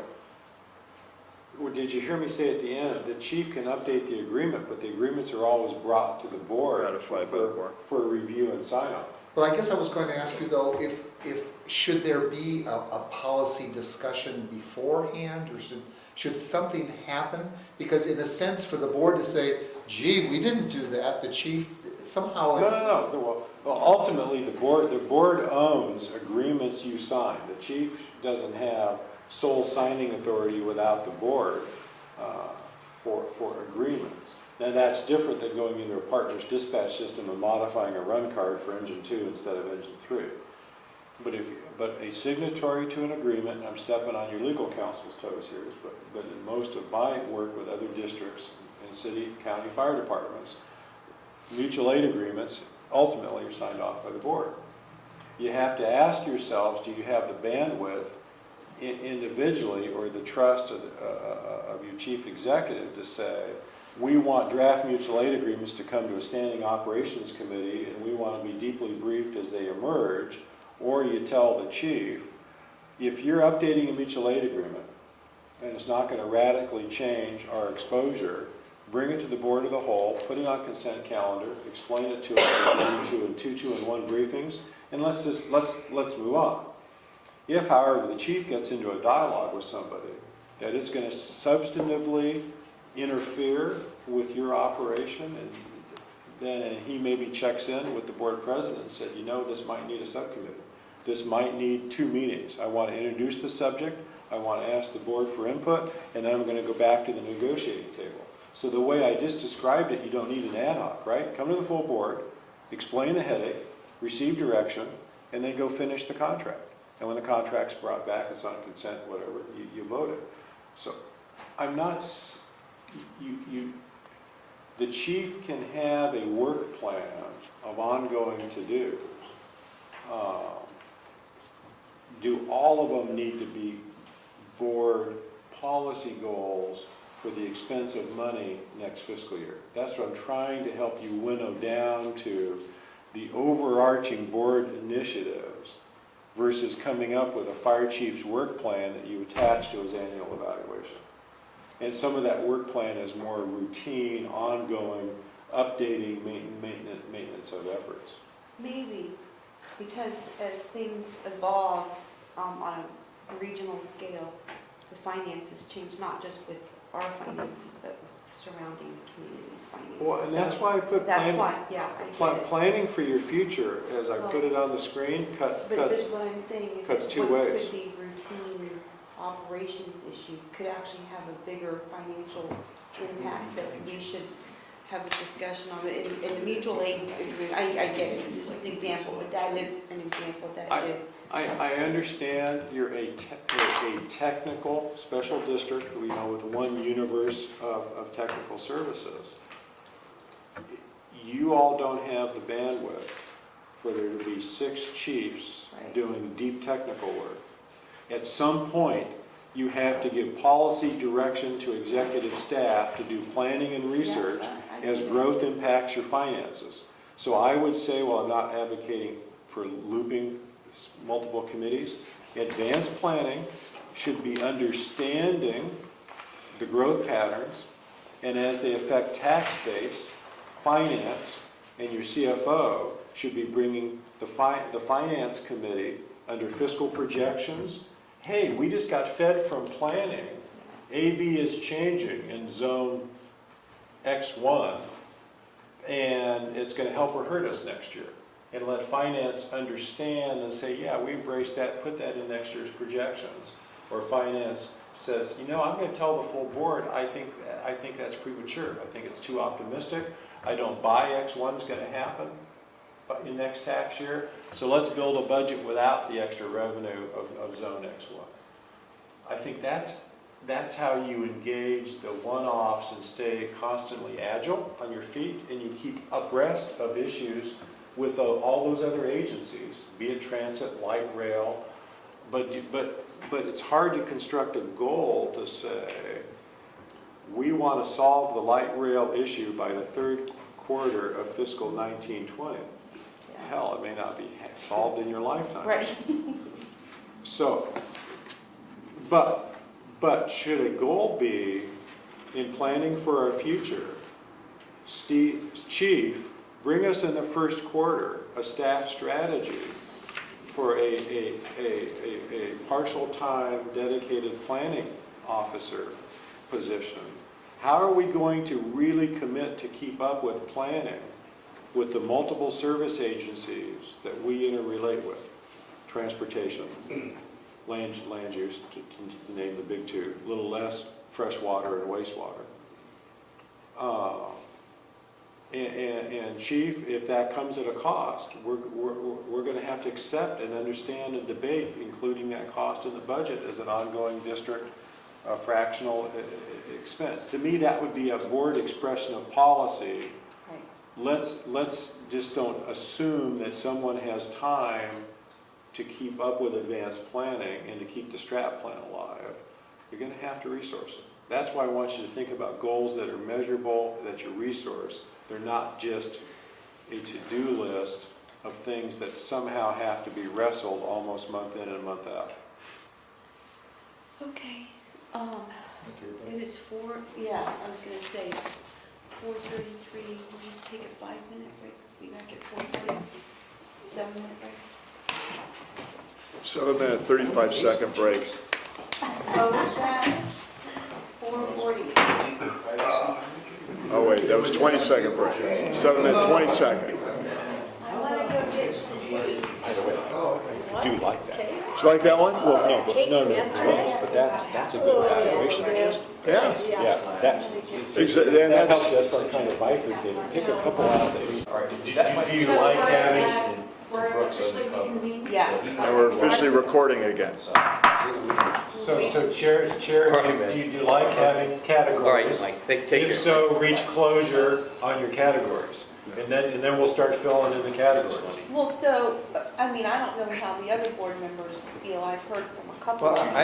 I move that we use these categories to start at this point. Yeah, I think that these themes or these categories are general enough that you know, in each of our mission statement part, you could fit in the mission statement, different parts of it in here. So I don't know, Stu, I mean, maybe we can use that board if you want to go up there and help facilitate. We will, yes. Do you have a structure? I think I want you to there's a hear. motion on the floor by Chuck, if I may interject. Yeah. There's a motion on the board by Chuck to adopt these as general theme categories. And then if there are other theme categories, let's put them out there. But if not, I'll second Chuck's motion to adopt these as categories for goals that we fill in at that point. Oh, does that mean I'll we open can it up comment? for discussion. It's up for discussion. Yeah, it's up for, Jeff? you have- Yeah, I'll just say, I think they're broad enough that they are very inclusive of, I can't imagine you couldn't fit into Right. one of these fives, right? I'm fine with these. I just wanted to point it that way, I wanted to be sure we were Yeah, yeah. hearing from Oh, yeah, all of you yeah. at this point. Ron? Yeah, there was, when we had our discussion, we had put something up on the board, and I just want to pull it up just to make sure. You mean from the last, Well, we checked in the little- August? Up with describe, Posted facilitate. things. Yeah. And I just want to make sure that we Well, cover it's all supposed to those be a areas. presentation right here. Just give me a second. Let me see if Manny can go up there and do it. Well, there is a motion on the table in a second, Hey, Manny, but yeah, we're in Yeah, right. discussion We're in phase. can you go up there and Yeah. write on the board for Yeah, that? but- No, I just want to Am I pull this doing up just to Director make sure. Crowley, I that- missed who the second was it, you did the first? Robert, no, no, Chuck, Chuck made the motion, Got it. Robert seconded, and we're in the discussion phase, and it's Rob's bringing up I know, Okay, you so gotta we have a we have the previous. financial. make it fit within what you're It's doing, will you? broken down as financial plan, financial responsibility. capital equipment and station planning, fire response plan, medical response plan, community disaster response plan. How So many we is that, how many kinda- is that? We got emergency services, we kind of parallel, except there isn't this planning for our future, that's a really broad thing, but Wait, how many, can you, how many did you just list off? there was Like 1, 2, 3, five? 4, there were 5. Yeah. And it looks like there was something, fiscal responsibility could be capital equipment and station planning. I mean, Why don't we I put think- them up on yeah. the board and then we could. Yeah, let's put See these if they- 5 up let's put- and then put yours up oh, with different. well, this was, what I had taken off the. This was the board that- discussion we had, I think, in August, right? Was that from the August meeting? Manny, so if we have the ones that's in the handout, there are 5, emergency services, community safety dash preparedness, Yeah, this one planning up for our here. future, yeah, those. Those up there? Yeah. That, there's a motion for us to use that as the starting point of our Manny, goal with your, setting. with yours, is there? Yeah, but I want to just guess- clarify that, to Manny, that that's the motion, so, but Rob is gonna, I just wanna add ask, more, yeah. is there? Yeah, go ahead. No, you're, I didn't mean to interrupt, you Rob. better run a little bit bigger for us older people. Well, do we need to,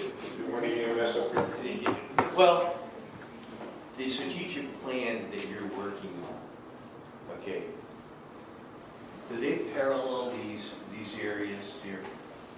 Are there any additions or subtractions or? We've got 9 strategic goals, and those 5 are all included in that. They're all included in, Oh, yeah, oh, yeah. so this would We be, worded it a little bit differently, there's, you get the chiefs together and did it, but quite frankly, when I showed it to you, those buckets will fit. Okay. that's what I'm more What I'd concerned be about, interested that it in- parallels what they're working on for the accreditation. But I think they're, if I I think may, that- I think yes. that's a little different It's- than what. Yeah, I think you wanna, Board. The Well, board and it goal makes for sense. 2019. It makes sense, a strategic plan can have more strategies that fit within fewer macro board work plan goals to drive your annual budget and accountability metrics. So, yeah. Yeah, if those 5 were adopted tonight by the board, what we have right now, we can tweak a little bit, quite frankly, once we show it to you, there may be a little bit more tweaking to it, but for example, planning for our future, there are statements in there, and one strategic plan that deal with technology and so forward. And fiscal responsibility, there's an element of that that's in there. Employee relations, we have several actually sub-goals underneath that, dealing with wellness, dealing with succession planning, those kinds of issues. Community safety, there's a chunk of that, because both in fire prevention and community education, both of those are major, and some of them are to-dos, quite frankly. They're not, but whatever you've got as far as feedback, goes, emergency services is the same thing. But and I hate to jump in the middle of this thing, but the Go ahead. reality is, when the chief tells you that we have metrics that we have in mind, and they're both chiefs, by the way, for you should be able to, at the end of the year, in terms of performance, say, well, how many community education programs have we do? How many kids did we touch? How many senior citizens? How many Those are the schools? benchmarks. You don't need to know all the. So this is a good stuff. broad This is- brush Yeah. that we're working at. Yeah. That's fine. Okay. That's what I just wanted to. And Yeah, that's- one thanks last for- point on that's important.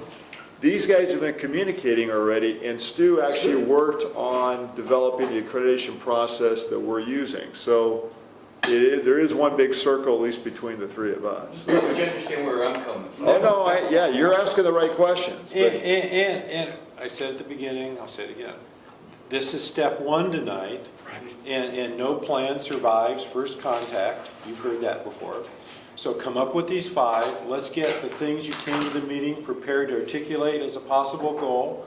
Let's get them into the categoricals.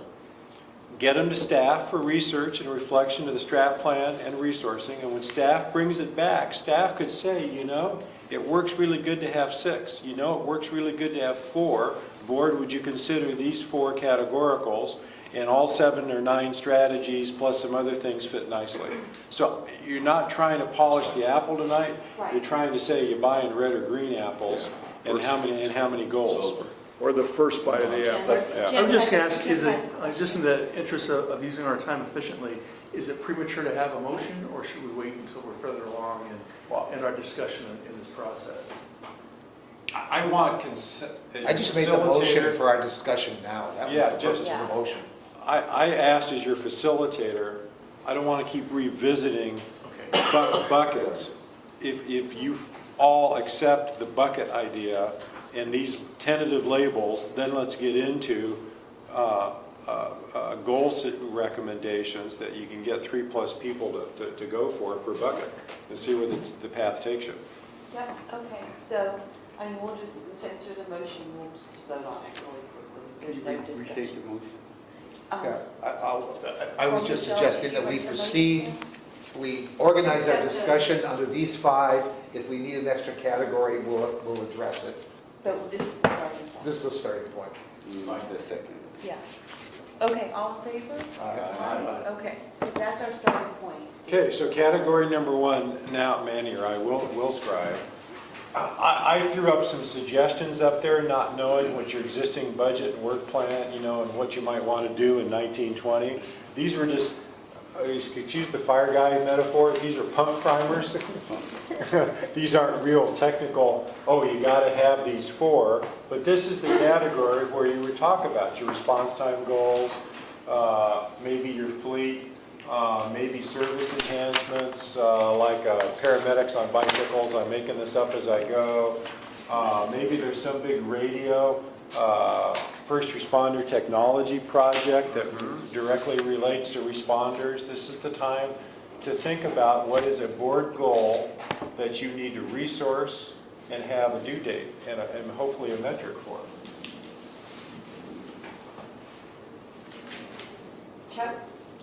Well, I want to say, I passed out something in writing to everybody, but in looking at this, I have one here called number 7, which I think fits into this category, which is for us to propose and discuss alternative staffing practices. The idea being that if you look at our calls, they don't happen evenly throughout the day, and it's not clear to me that we need the same staffing throughout the whole day. This was something we started to talk about briefly as part of the contract. The union agreed that we could have discussions about this, and I'm proposing that we proceed with those discussions. Howard? Did you have your hand raised? I need to read it. Okay. Sorry, Chuck. So, I would say, go ahead. Go ahead. I understand where you want to go with this, Chuck. I think that would fit comfortably under response time. Oh, that's not a subcategory. That's just suggestions for goals. So your first articulated goal to discuss is, should we set a goal to discuss alternative staffing patterns?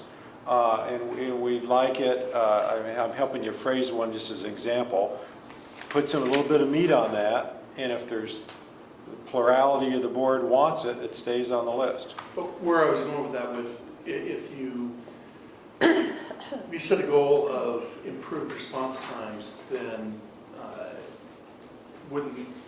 you could consider this approach. I mean, you could consider what is the proper staffing to achieve the response time. So, that response time. so let me help you out, because I know you're going through accreditation, and you wouldn't know, as the others maybe know. Part of accreditation is the standards of response cover and updating mathematically your robust deployment model. So I would help you phrase this. I think it will come out of your SOC. It's where the fire service is going. It's a good suggestion. I would say a goal would be under emergency services to review and discuss the need for alternative staffing patterns, and that when the SOC is completed, within a quarter or something of the SOC update being completed, a report come back to the board on the business case or not for alternative staffing patterns. And if there's a business case, they'll suggest a staffing adjustment. And if you got that by second quarter, you can deal with employee relations. And I just heard the unions said, yeah, we should talk about It's it. in the MOU. So, Yeah. so the staffing pattern is assuming what you make a reference to? Or Well, for example, instead of having a 48-hour on-duty thing, we might have some firefighters who work 12-hour shifts, who live locally, for example, that would staff just the daytime when the heaviest load is on, but wouldn't be in the station overnight. I'm not, I mean, that's an example. Well, in my quick, Virginia, may I? Yeah, I just want everyone to keep in mind that these are the goals that we're trying to set for at least the calendar year 2019. 1920. I have a Fiscal question to the 19. chief. Fiscal, I'm On sorry. the overtime thing, where Chuck's proposing, it's a 54-hour basis, right? 54 hours, is it? 56 hours. 56 hours. So there you go. Can appreciate the parking lot.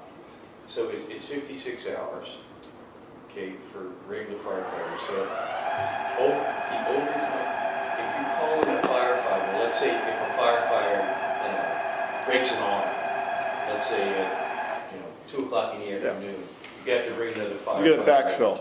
Right, so that's a backfill. So there'll be another firefighter that'll come in, but is he obligated to work the full tour? Like to complete that tour to, what is it, 8 o'clock? So whatever our minimum staffing is, if we lose somebody for whatever reason, Should I turn then this we off? would backfill that position. No different if we sent somebody on a deployment. I think what Director Bernstein is proposing or wants to look at is, what I would say is what I would call this like a surge vehicle. So for peak times, traffic, Monday through Friday, we say we're going to add a 2-person rapid response unit or a squad or another rescue or whatever it's going to be, and then you bring people in to do that. Because under their MOU, they're already going to get paid for standard work time, right? That's what they work already. Anything in addition to is going to be on overtime. But to the point, it doesn't have to be adding in a whole new piece of equipment or a whole new station or whatever. So that's how I see this. I mean, I see it possibly working that way. It comes in. That might be a good idea relative to, especially involving our You're back on. paramedic services. And Yeah, I don't if know. we're responsible Okay, primarily okay, for it's our fine. paramedic services, to have that 12 hours as like the sheriff's office, when they do a 12 hours. We do that on red flag warnings, we do that on 4th of July, we bring in additional staffing and supplement in case of additional call volume. Somebody at an additional truck. Usually Or a additional rescue. two-person unit, yeah, is what we'll staff up. I mean, I think we should explore that. That might be a good thing to do. To the chair, Yes. if I may, just a process question or comment, would it be expedient on our part, since we have quite a few to go through, if we just Hour and a half. list across the top the themes And on each one of them, we have certain already ideas or areas to start from. And then if we can add to that list, and then from there, once we complete that task, then prioritize them at that point in time, and then maybe go from there. Both, Yeah, because we only have an hour right now. both the theme and the goal within it. I think to help you to, when someone proposes a goal, ask clarifying questions just enough to understand the proposal, but not to debug it. And ask staff, who's heard the conversation, to put some effort into resourcing and timing of the goal and telling you when staff comes back. Alternative staffing means we're taking this from the deployment study, this from the strat plan. We're going to get information to you in the second quarter, and in the third quarter, we can have some labor relations conversations. Let staff do all that work for you. It's just, do you want to touch This isn't. the rail at all Right. without deciding how many feet of track to build tonight? Just put it on the work as a goal. Yeah. So Director Bernstein did a nice job of fleshing out in writing, this is what it means to all of you. But whether it's a peak hour unit, a fourth platoon, I could go on for 10 minutes about different types of alternative deployment strategies, not the time and place to do so. Yeah. Okay. But there's got to be consensus, there's got to be enough of you say, yeah, keep it, versus, wait a minute now, we're going too far afield. Okay. Well, I was going to mention something I did not write up, but it came up here, and I'm not saying this is a critical matter. It's critical for the organization, but I'm not being critical of the staff. But there was some issue about whether we could even measure response time accurately. And so one of my goals would be to have full confidence in the response time data we're getting. I don't know what that would entail or what has to happen. But it was one of those things where we did get a report, but there was still some squishiness about how valuable that was. Some of the software and the Grumman CAD. So and all those what would be the goal? The goal would be to have accurate response time data. So is that the goal instead of? It's not instead of, no, it's in addition to. No, Okay. no, we're still under emergency services, but let's Yeah, go no, quick I know. procedurally. Is it the will of the board, the consensus of the board, that alternative staffing study be a goal? I think so. Okay. I don't know. Well, I mean- is it a goal or is it for staff to look at this before, so that we get more information to Okay. make this a goal? Every goal you suggest tonight, Right. staff is going to. Right, so that does not mean Is that, going to refine the plan yep, and bring you the entire plan back for adoption or changes. or no Let adoption. me say though, what I wrote up here, just to be clear, is not that we changed the staffing necessarily, but that we proposed some and discussed them. Right, no, I know, but I want to Okay. make sure that there's a clear understanding that this is not an adopted goal tonight. Right, This is, right. no, I know, but This is. I understand that, Stu, but some people might think that this is an adopted goal, when in fact it is a working goal, I guess. It is a- work in progress, whatever you want to call it. It's a draft. You are Yes. drafting goals I just want to tonight make sure that everyone for understands that. staff to put priority. Fine work. You are drafting goals tonight for Yes. staff to put priority, resources, and timing on. And so my question is, how much time would your staff have to put into looking into something like this? He doesn't know until he sees the whole Okay. list an hour from now. Okay, One last little caveat. I think, and it goes back to some of the students I mentioned earlier, that for each one on the emergency, on the response, there may be 5 different additional goals that we put on. And so we already got 1, 2, 5, so that's 25. So No, these weren't, Those are examples. those These are were examples, examples. but they're not goals. But what I'm saying is that, for example, the response time. You mentioned about or looking at response time, right? That's what you just got to saying. Yeah, that was the second one I proposed. That was the second one in addition to response time, right? So what I'm saying is that if we do each one of them, that's where the number will increase. At some point, we're gonna have to prioritize as a board, which one we wanna work on first, you know, because 2019, you know, we almost 50 weeks, 2 weeks into the year, and how much of that we're gonna be able to accomplish. And we haven't touched the other themes yet. So I think there's a priority that's gonna take place somewhere. Once we even map it out, to utilize staff time more expeditiously, so that they don't be chasing after every research and everything that's here. And my suggestion to you tonight is let staff who understands the regulatory framework, how fast they can do stuff, what due dates are critical to hit, let staff figure all that out when they bring the plan back for review and adoption. That's what I'm saying. That this is the plan. This is not an adopted goal for tonight.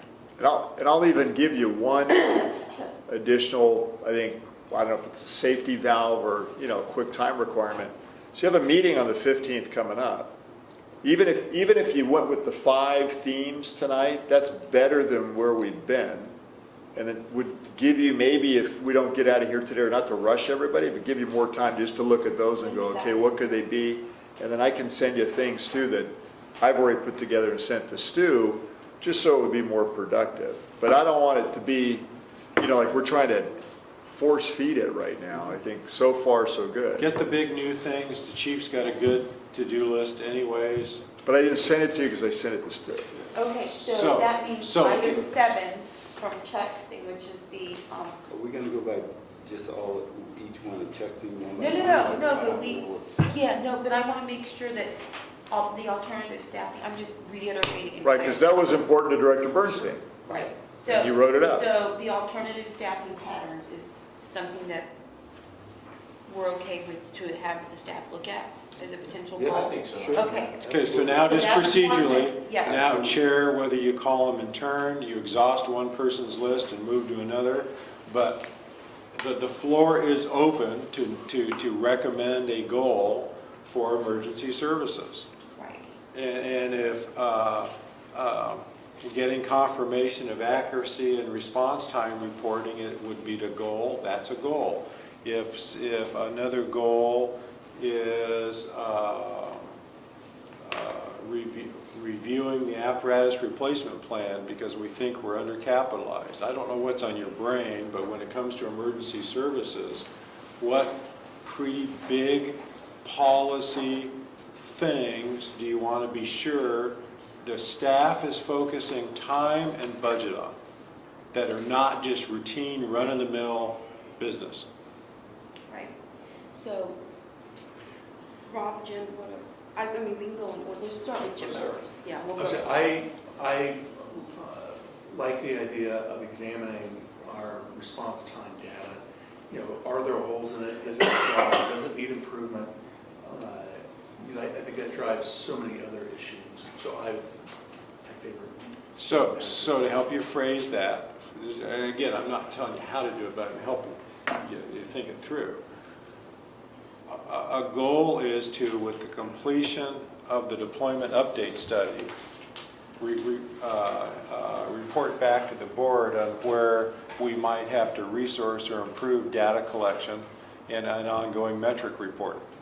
So you're not just saying, give us response times, you're saying, once you finish the review of response times, your board's direction is tell us, are we adequate and capable in response time reporting? And if not, to Director Bernstein's point, what improvements do we need to make? Period. That's a work plan goal, and staff knows when they're going to do the SOC, they know when it's going to be done, and they'll come back in the work plan and say by November 19, November of this year, we can conclude that item for you, and it's not going to cost us any additional resourcing because we're already got the bandwidth.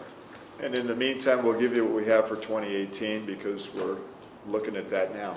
Yeah. So is everyone okay with having a response time issue that Jim and Chuck have brought up? That's a good point. Okay, I Robert? don't think they're ever going to measure it properly. Because sometimes an engine or a vehicle that has to respond isn't going to announce their arrival because of the incident, you know. There's it's not gonna- anomalies. Yeah, it's going to be And a- unseen because they can't, you know. I Yeah, don't know. exceptions. On the Good. topic of response times, Chuck, did you want to add anything? I have no further on that. Okay, Rob, Response times? either or whatever you. No, just emergency services broadly. Yeah. Don't stick to, these were not meant to be my list to you. No, I know. I just wanted to I get you to know the understand. kinds of things that fall Rob in. said, Rob asked on response time, I said, or if you have another idea. Yeah, so I'd like to know the chief's cast wish list, you know, for 2019 through 2020. I'd be happy to send that to you. I would like to see that because it, you know, I would definitely want senior staff input on this, you know, strategic plan that we're going to prepare here. And, And we've got planning coming up, so keep going right. as a category. Definitely want that. And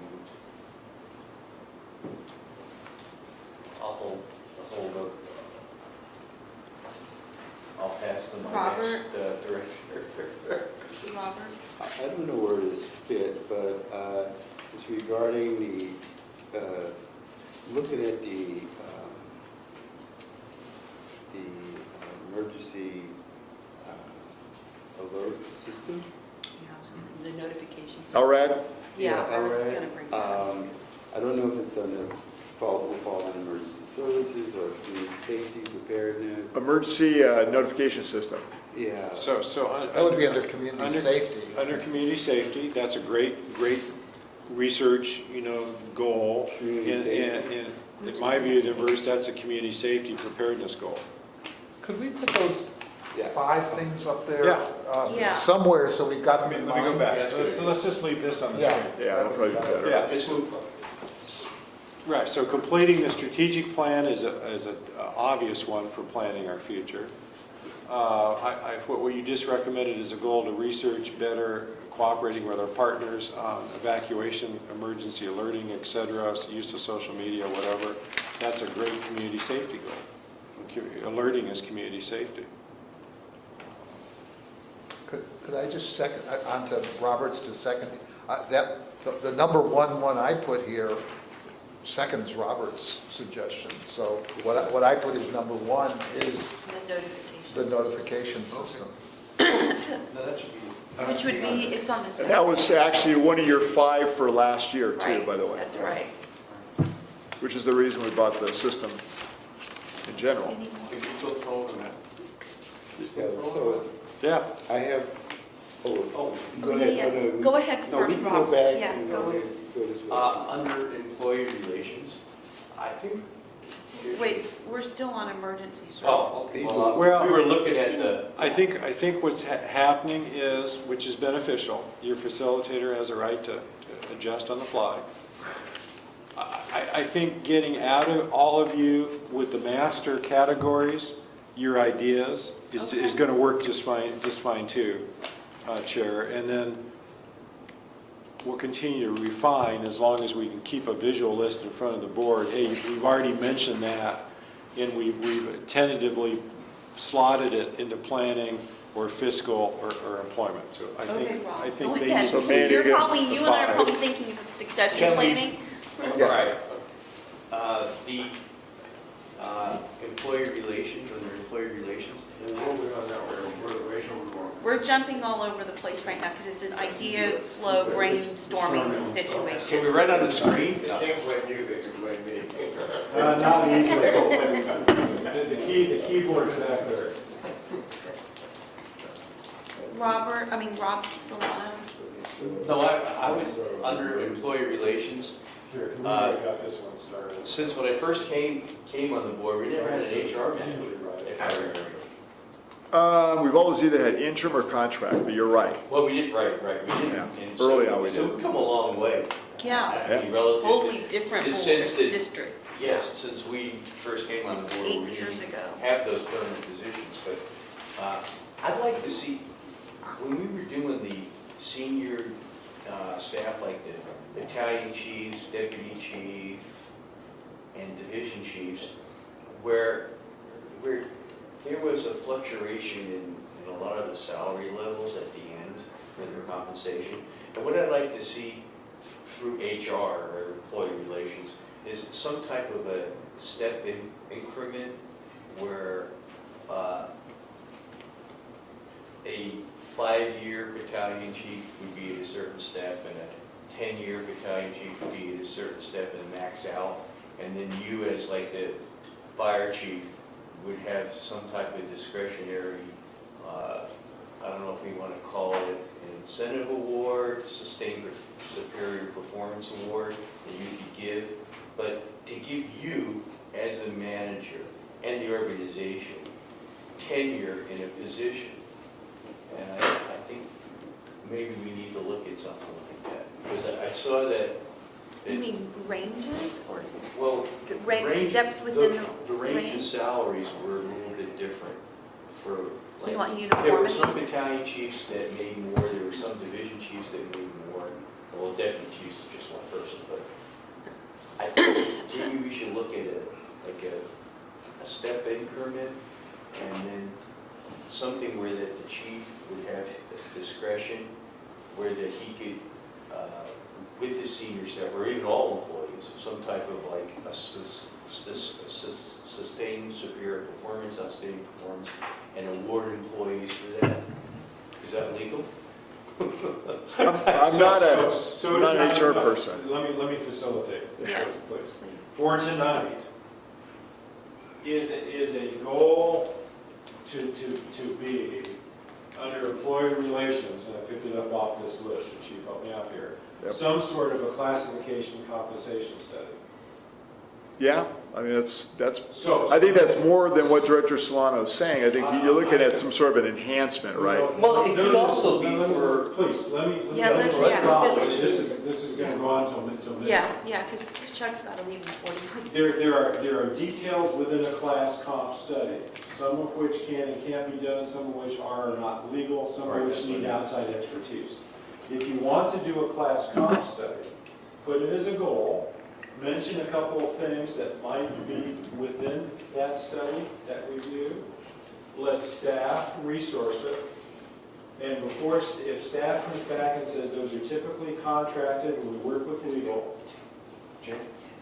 your chance to give the staff forensic direction as to what you want studied within that goal is months from now when they bring you the work plan and the permission to hire a consultant to do X, Y, Z. So you actually have 3 bites at something.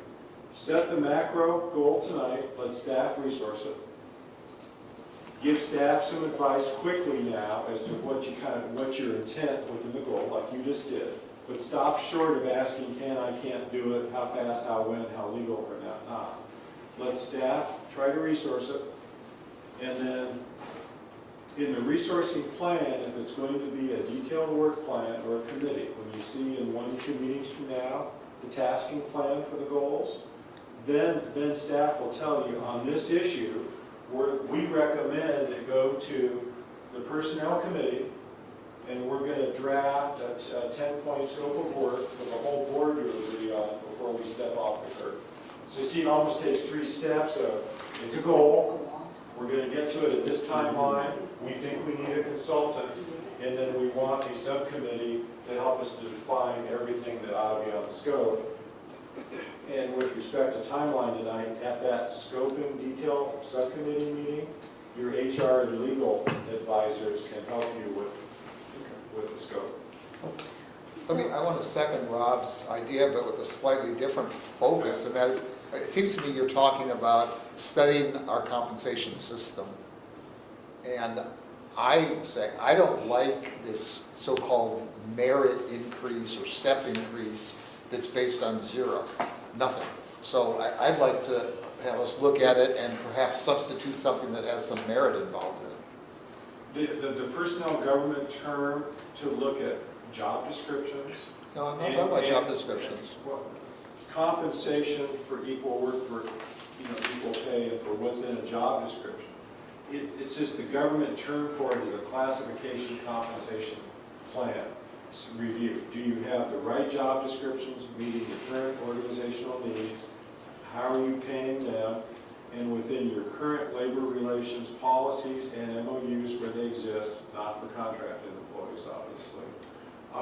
Is that compensation, best practices, is it market driven? Do you want no levels, do you want some levels, do you want seniority, do you want, I heard the word tenure? All of that detail is in a compensation study. You're asking for a soup to nuts review of how you're compensating your employees. The classification part is when the professionals that do that kind of work, they'll find, I'll just point at Kathleen for a minute, 50% of Kathleen's calendar time and to-do work is outside of her current job description. And they would point that out in a study to you and say, we need to modify the job description and/or the compensation because the person's being worked outside of their job description. Stu, I don't think that's what we're talking about. That's not what you're talking about. Oh, yeah. You're talking about automatic step-ups, no matter what. And Rob's talking about substituting some other way of doing it. And they're Right, both in but- compensation. Yeah, but he's doing a generalized Right, and then study. we can be more specific. Right, and then. If that's what we wanna do. I'm saying a goal is a compensation study. Right. That may have 10 things the board wants reviewed. We're not ready tonight to set whether it's 2 things or 10 things. All right, so one of yours would be what you want. So before we go What I any want with further, before we get, so Stu, it seems like if we're taking 3 bites at this, I'm looking at, that's gonna be the end of the first quarter, pretty much. And that's gonna be, No, the third bite would only be I'm when, looking at the timing and how we're gonna that's only accomplish when this. staff recommends they go to a subcommittee or a consultant and you have to develop a forensic scope of Right, work. but Not all of these goals need a subcommittee or consultant scope of work. Right, but staff has to do the foundational work before we can even move forward. And so my thing is, I don't want this to impede operations and things they have to be doing. Well, and I said earlier, at 5:55, let's see how many are on the list, and turn to the chief. Okay. I'm not hearing already that there's 25 burning goals that you're all ready to jump on with. So at 5 to 6, the chief may say, hey, I can resource that list and bring a plan back to you in 3 weeks. You know? To the chair, can we finish the process of getting that Yes, stuff? getting this on board, yes. Get it up on So board. the compensation study. Class and comp. No more comments on this. Classification. Yeah, get it on Say what board, you I want to say, agree. Get on the board. Okay.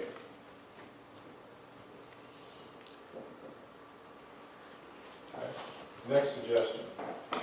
Um, By the way, I put 2 up here that I've already heard under planning for Yeah. the future. So- Strategic plan and deployment plan. The alert system, does that come under community? I call it community Notification. notification, if you prefer. Put alerting.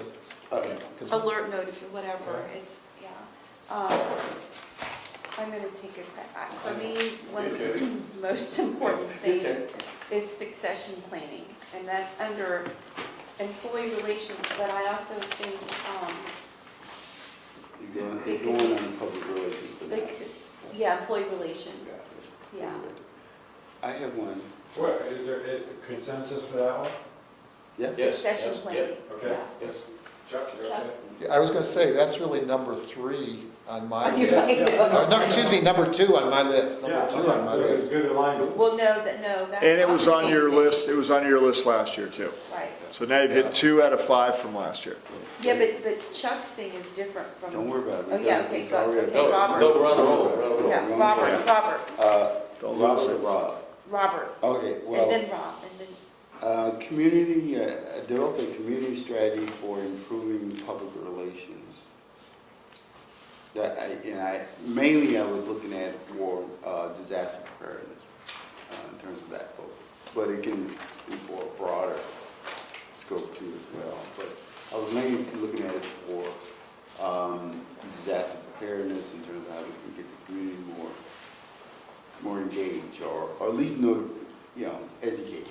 And I don't know. So, chiefs, because I don't know what you do and don't do today, listening to Director Jones, translate that into a bit more of a goal. Is it in addition to, is it a whole new venue? I just, Yeah, no. I don't know how much you do today. What would help, Robert, is if you could sort of articulate what you'd like the community to do as a result. Are you talking about volunteers or just have a high opinion of our district? Or? Well, there's two fronts. The first part is that through disaster preparedness, I think, and I'm not sure how best to make that work. But there seems to be, and maybe I'm just focused on my community that I live in, that there's more work needs to be done in terms of educating the community about preparedness. And I don't know if that means having more classes. I don't know if that means, sending out materials or we have a drill which get highlighted. I don't know if it means more marketing around the drill in the community that bring that level of awareness. I'm not sure. Or it could be a combination of all that. The second part is that, to me, I just wanted to stop it. It So seems that's to me one what you part first, aspect. well, but what you first described, what you just described, really would go under community safety preparedness. That you want the community to be more prepared, and that's one of your points. right, But I just want to be sure it captures that. yeah. So, thanks for the observation. So the second part has to do with, and I talked to Chief once before, that somehow our story, I wonder if our story, the story we have, which is a good story, and all the things we do, how deeply it penetrates into our community. And whether in the way that we want it to communicate. And then we do things in the papers, alerts and stuff like that, but how deeper can we go into the community of telling our story? Making our Like a point. communications piece? Some type of, if it's communication, I'm not sure what that Yeah. is, but I think our story needs to get deeper into the community. Oh, delivery. No, I know what you're saying. Basically, it's, because we haven't had this, it's how do we tell our story from our perspective of all the good things that we're doing versus the newspaper slanting it a certain way or not taking a press release and using it and so forth. Could you do that through a newsletter? Could you do it, by attaching something to the water utility bills that go to everybody to get a 2-page handout or whatever, 1-page handout on what we're doing? Our information's just not getting out there as to what we're So doing. rumor mills can kill us. I it heard, does. I heard two things, and I think this is really helpful at this high level for the chief to go back and also talk to his subject matter experts on the staff. I heard enhanced community preparedness. So you go back to community preparedness program people and say, the board's interested in fleshing out a goal for enhancing community preparedness. What do you think we could better resource, better do over the next year? He's going to go to Manny and say, Manny, do you already have a nugget in the strat plan on it? Yes or no? Manny's going to say, oh yeah, I've been dying to put that in. I also heard community district information delivery. Let the chief go back to the PIO function, social media people, and say the board brought up as a draft goal, enhancing community information delivery. What could we study and bring back to the board in one of the quarters next fiscal year to put some more meat on the bones of doing that? And I'm just brainstorming here, but No, I know. not brainstorming, metaphorically. For example, the chief might come back and say, we have the hardware and the technology and the social media. What I lack is somebody to write stuff up in a timely manner and push it out. Can I have an 8th or quarter time contract employee who is a PIO who can quickly do Twitter, Facebook information blasts? That's the kind of the beginning of a goal. Staff tells you how they want to work it, and then when staff brings the goal back, they have an enhancement to tell you. I read 12-year-old. Although, Stu, Exactly. Stu, it seems to me that this is You got it. perhaps a sixth area, I was going to because just say it's that. come up a lot, that Yeah. this community relations. We've talked about wanting to improve our website so people understood what the district's mission was a little bit I better. was just going to say, is it a 6th one or is it under could it be? Because it really doesn't planning belong for under our community future? safety. No, but planning for the future, It could be planning for the future, because that's kind of a wild card vague Right. thing. unless, But better informed public would be better prepared, right? Isn't that the Right. goal? yeah, but I mean, but there, I I think. mean, it isn't just Yeah, so they think that we're wonderful, it's so that they know what we're doing, make them more aware of the issues and just So- improve their preparedness. well, I would just say communications in general. And it, because there are two, there's education communication, and then there's information communication that, you know, like the press releases that you've been A sending out. press release is sent to the Right. press that don't use the There's press so many releases, it different doesn't go anywhere. forms of for different purposes for communicating. So I'm wondering if if that should be under Well, let's for try the it. future, planning for the future. The beauty of the white- Communications and then the two beauty of the sub-things. The beauty of the whiteboard is just try it. Yeah. Just stick it up there. Well, I wouldn't put community relations, I'd make it communications, and then there's community relations and communicating information, right? Community communication? Is that what you- Well, communications in general. In general, And yeah. then there's communication for information and communication for education and whatever things we want. Well, no, it's not community communications, I'd put communications want in communication. general. Communications general. Right, and then two sub-points. One would be for information, and then one would be for community education or whatever, whatever it is. Because there are at least two different audiences. But One I is- think it's two different goals. In one case, I think contrary to what you just said, I think the district does want people to like the district. And we put out things about all the great things we do and enhancing the Wow. east, those, you know, And maybe our it should be planning resources. for the future. And the other is letting people know how to prepare their home or something. That's a very different kind of thing. So Yeah, what but if- do you want it under communications? But I think communications is fine. What we're talking about is our public communications, our public image. Maybe that's it, public Our- communications. Um, Because public is broad enough, it does- right? The exact name doesn't really matter, the whole Well, thing. because there's internal communications we've had issues with Well, in the past too, right? So I would even put that in there, internal communications. I mean, I was communications. about to, you saw me write the bullet, I was gonna say, if you went with that word generically, Yeah, let's do then the there's word obviously generic. an internal and an external. Yeah. So maybe we just use the word generically. I mean, because that's something that I think, at least when Rob and I first got elected, internal communications was an issue, right? Well, in fact, Peter had suggested, and we formed it for a while, it never worked, that we have a communications committee. Committee. Yeah, just to Yeah. deal with that. So, Well, external. if it's a value, again, to the plurality of you, the chief's heard the conversation, let him talk to his team, and bring it back as a more articulated goal with some timing. So do you want to put external too? You Yeah. got internal, Yeah, because external? it's community, internal, and then media, I guess, public. But I guess the media But could be community as well, Okay. unless you want to, I mean, what do y'all feel, what do you think of having communications as a category? Rob? Chuck? Well, I think it's too general because all of this stuff involves communication. So to me, what we're really talking about is our image, our community relations, our external relations. All those things mean how we project ourselves to the public and how we give them information of whatever kind. So, Right? We're saying the same thing.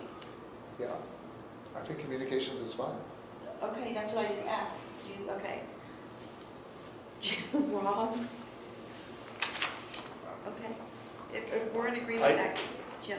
No, I'm fine with Chuck, this one. I agree with Chuck, it's, you know, this whole thing is involving communications, Yeah. not only internal, but external. Right. too, and it's our image and everything else that's rolled into one, so, I mean, Okay. it's kind of like the thing that's, it's kind of like protect and serve, you know, it's standing out there in communications and it is an integral. I think it's a nice add, because the alternative, you could list it 5 times, right? Almost as a sub-bullet. It needs resourcing, both human and money, and if I hear more than one, you say more than one way you'd like to enhance it, ensure the adequacy of it. So that's a reasonable work plan goal, to enhance and or evaluate the effectiveness of existing programs. I just wordsmithed that, Chief. Enhance or evaluate the effectiveness of existing and internal and external communication programs. Let them put some meat on the bones and bring it back to you. You ready to go on to the next one? or? Yeah. I too have a list. And my number one is, I just wrote, ensure district is sufficiently funded to fulfill current and projected obligations. And then under that, I have a list of things: balanced budget, conservative risk management, perform a fiscal review of projected district revenue and expenses, integrate district's 5-year fiscal and strategic plans, forecast strategies to reduce pension costs, develop 10-year financial forecast, evaluate CalPERS liabilities and include any changes in our 10-year plan, actively pursue revenue enhancements and strive to achieve full cost recovery, find areas which may include shared facilities to provide more efficient use of funds.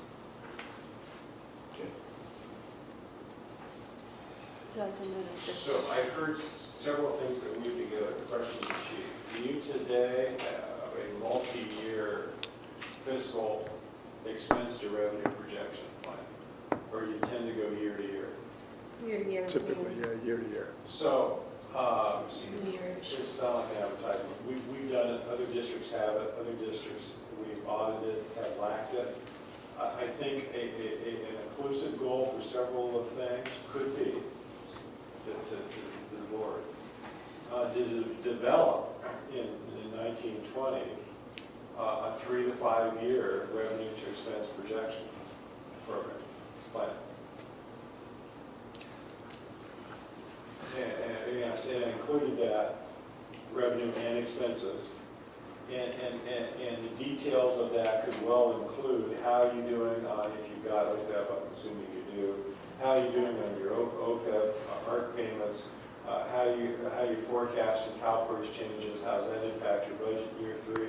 Because I think all of my clients right now are in the situation of if they approve a 1 or 2 year pay raise and haven't looked at year 3 or 4 projected, at least, even roughly projected, how do you know you can afford this 2% in 3 years if CalPERS goes up 5%?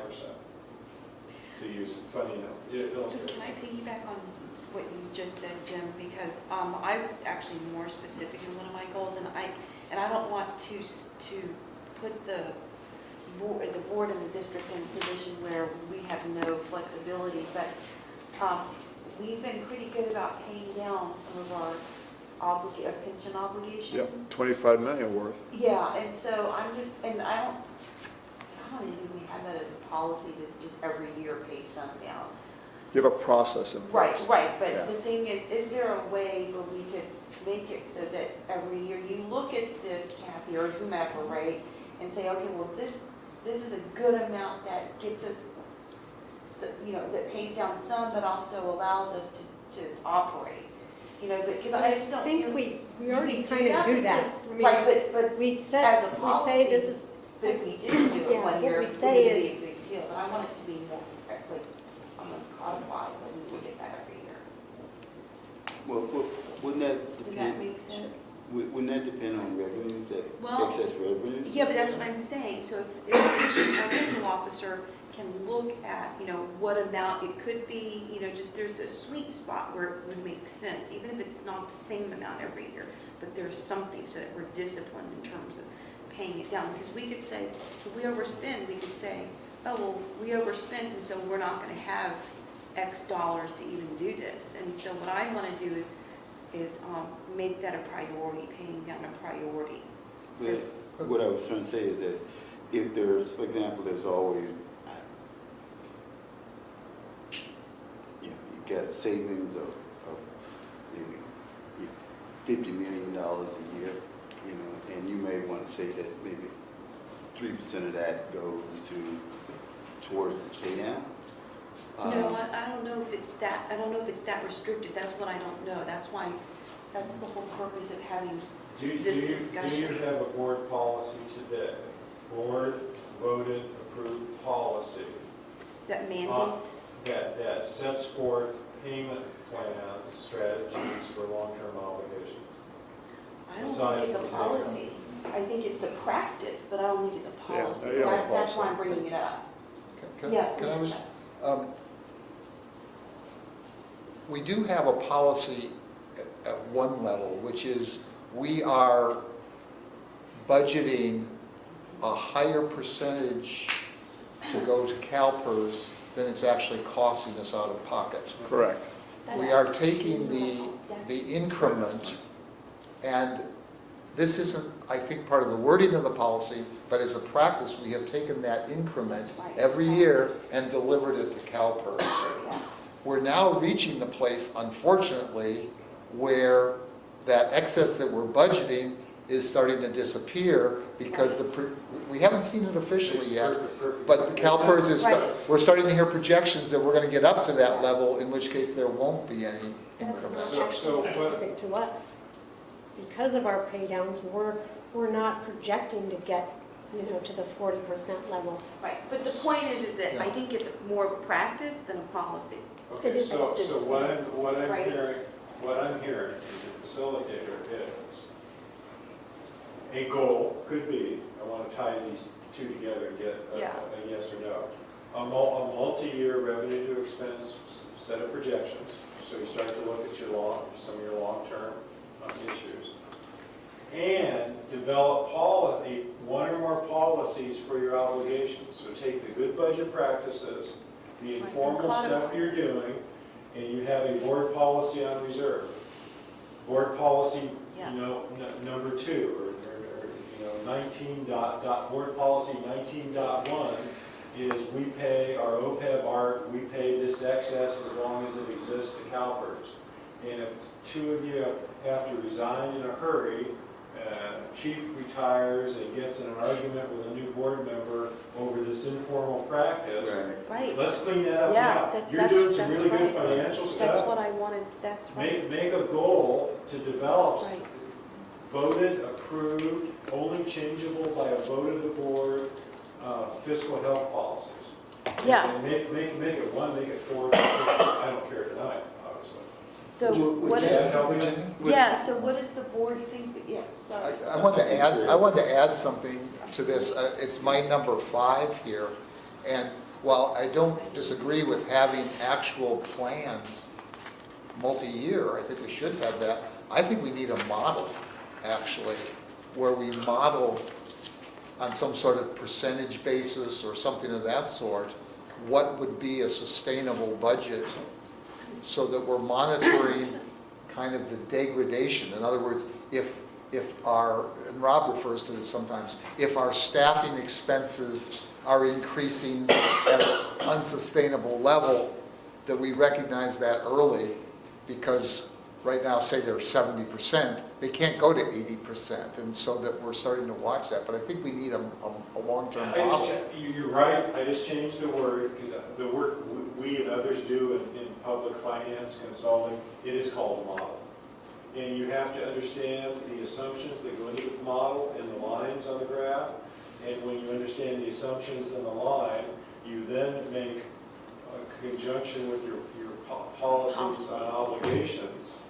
You make some informed bets that the model is, we use a couple terms for it, but if you can slide a piece of paper between the model, high-low, error rate, pretty defensible model, right? Okay, you start doing some planning, some spending planning on it. If the model comes back with model error that you can drive a fire truck through, hey, be really careful about using that model in year 4. It's too loosey-goosey. Robert? Is there board consensus to do both of these? Well, Robert, did you have a comment before we talk about board consensus? No. Oh, okay. Yeah, is there a board consensus for those? Jim, does that kind of align with what you were? It does. Okay, I think it covers, yeah, I know, listening to what you read, I think that gets you a lot of the way to a lot of your long-term fiscal health and checks and balances. yeah, mine is just, It just gives it, I'm looking for a benchmark that we can evaluate, spending proposals against. Can we afford it or not? Yeah. yeah, that would fit in that first subcategory. And mine is more specific, but I think it will help us Yeah, be on track. in Can my I old, throw one point in? Yeah. That Director McLaughlin had said, you know, he wants a balance. Right there. Okay, Kathy, come on. Makes you want to eat. Oh, He wants a balanced budget, and we do have a balanced budget, so. No, I didn't mean to, yeah, and if I infer that, you know, That's it. no, but I know it's you it's what helps Important to guide know. you to I'm talking deliver future that. years. Let me We explain. don't want, we This have is, policy. where policies help in a multi-year model, helps you balance the budget Right. over 12 months or 24 months. So in my old shop, the model existed. In preliminary budget review, we were shown the model and the assumptions, the rigor or not. The model starts with board policy or city council policy 1, 2, and 3 are in the model. In the model, maintain reserves at X%. Pay our OPEB arc of Z%. Do something to CalPERS, right? So when the model is presented to you, you're voting Factor to in. approve policies, or click, click, click, they're all dialed in. And then the model spits out between revenue and those board commitments, how much free money do you have left for growth? Growth in people, growth in salaries, growth in trucks, whatever. Chuck and then Rob. Oh, wait, is yours about the issues? Sort of, go yeah. ahead. Well, I wanted to be clear, as we were discussing the first one up there, it seemed like our focus was more on the operating budget. Which is, again, my number 5. My number 4 recommendation is we do the same thing for our capital budget, long-term Absolutely. capital Yeah. budget as well. I just want to make sure we don't, We, how we word it, I don't care, but we have to do it for facilities, Agreed. the whole thing. apparatus. And a policy on issuance of debt. Yeah. How much debt, regardless of the GAN limit and the law, Yeah. what, does the board want to also talk about a policy of use of debt either for facilities or apparatus? It's a great one. Rob? No, just to, Chuck brought up the point too about the salary percentage on our overall budget. And I think that we need to get a comfortable percentage number, because sitting through the Medlow Park information session, the city police department in Medlow Park, with their part of the budget, it's almost 90% of their budget is salaries, and we're pretty down to 67 or 68 or something like that, That called 70. 70%. Yeah. So I think, maybe that's something also to look at. But we have to be careful here too, because we're providing finance, we're providing human resource, we're providing a whole other bunch of functions that a department is not doing, even a fire department is not doing. I think what we really want to be looking at is our ratio worsening, staying the same, getting better? It's more the trend for our own organization that we really want to be looking at. Or looking at it for another fire district, in other words, Contra Costa Fire or something like that. What's their percentage? And I'll jump in. You were really on target until you said compared to other. Fiscal work, no, we do. Under California Rev tax law, you're all unique. All the special districts, big or small, dependent, independent, you're unique. You have a Prop 13 and ABA tax rate, and you have to live within your tax rate. And if Contra Costa has a nickel more or 50 cents less, that's their headache. You ought to understand your revenue growth projections as your communities evolve land use. And you've got certain fixed obligations that are multi-year, CalPERS, blah, blah, blah. Paying apparatus, if you have any bond debt, all that gets baked in hard, right? Because you can't get out of it once you commit it. And then what's left in revenue growth projections is available for new things. Is all that in your?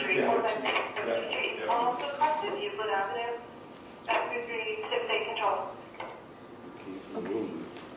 Other goals? Any other goals? Rob, Thank you, I'm good. Jim, Robert? Shoot for the moon, you sure? I mean, this is the time to shoot for the moon, Chuck. No, this was well done. So I think, now here's then my next, as you look at your list, Director Slavic especially, you had a nice list. Give me that a What I'm going to humbly suggest,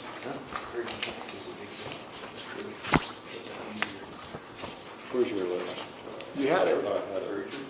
I think it's, I checked my I list. think it's right there. There's one, We have and 11. two back down in We there, have right? 11 bullet points. There's due with some, obviously with some sub Oh, so you got categories. mixed up. Carol.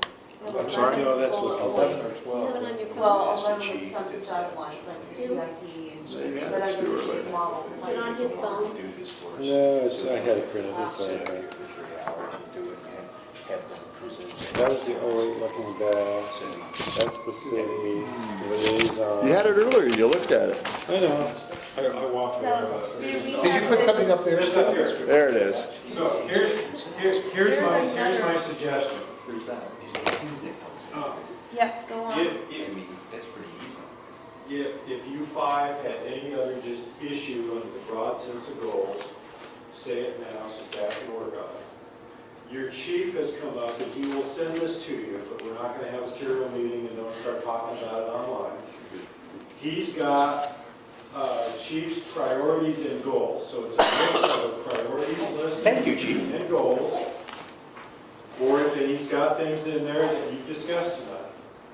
My suggestion and direction to the chief is to take these and articulate, flesh them out with his in-house experts as to timing, resources, a metrics goal or an end date. Yep. Take some of what's on this list that's not a to-do, chief's responsibility, Yep. and get them into some draft goals for the board to consider. So let me pick one here that's not up there. Oh, I know, we talked about it, and it really didn't fit. He's got a big screen.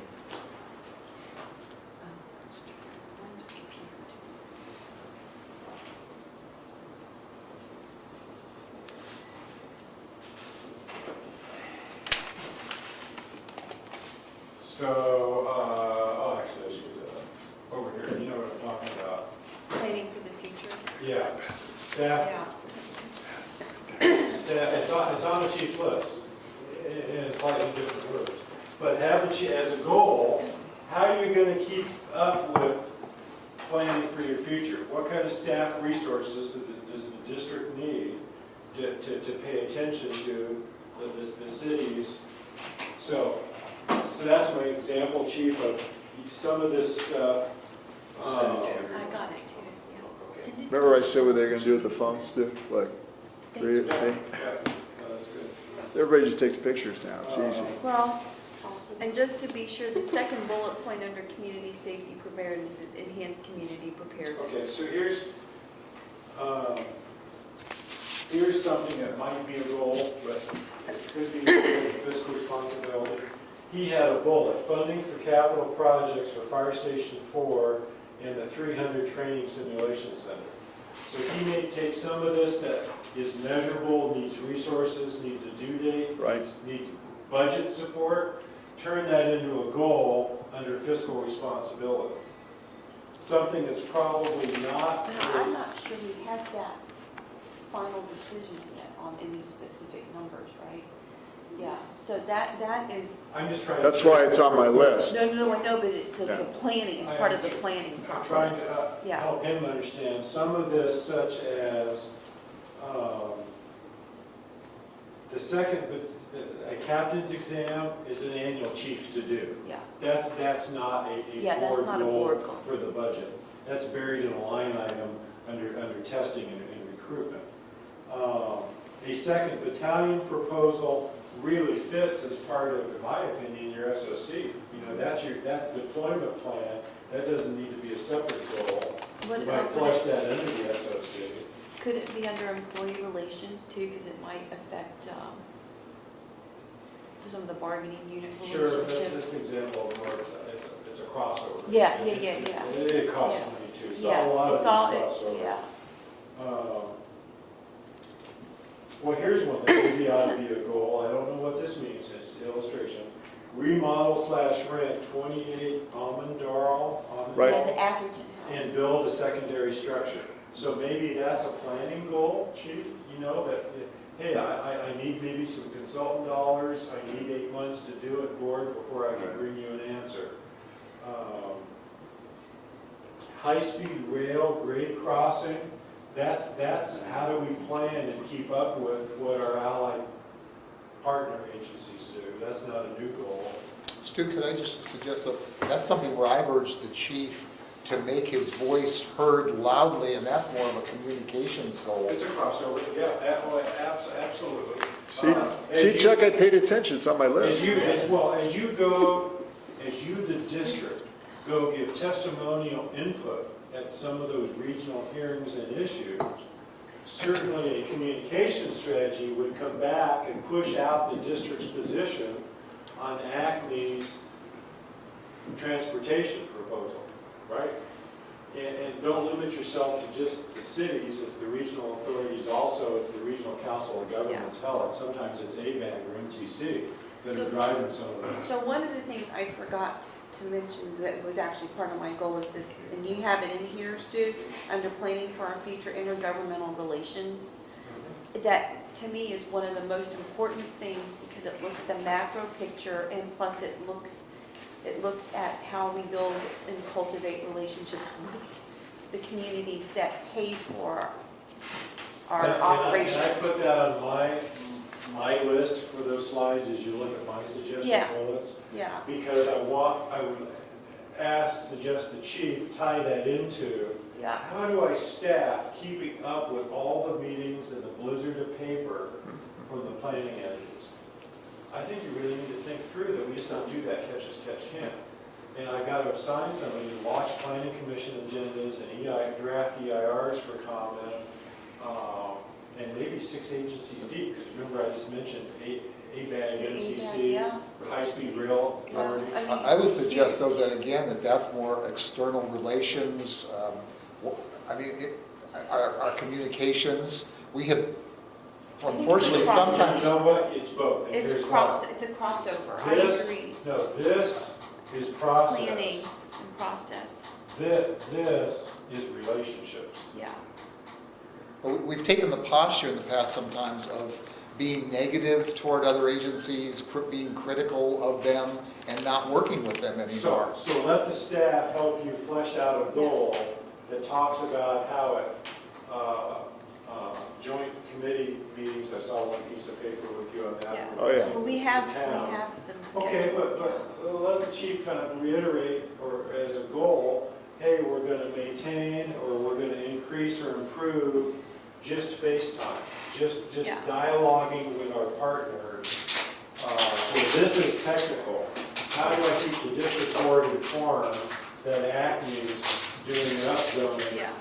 or a road closure that's going to upset our deployment plan? My point was it just needed to be on that board. That's why I wanted, Anything else on my list that jogs anybody's memory as we round up? I'll take another picture. Any last comments, Chuck, before you have to go to Downey?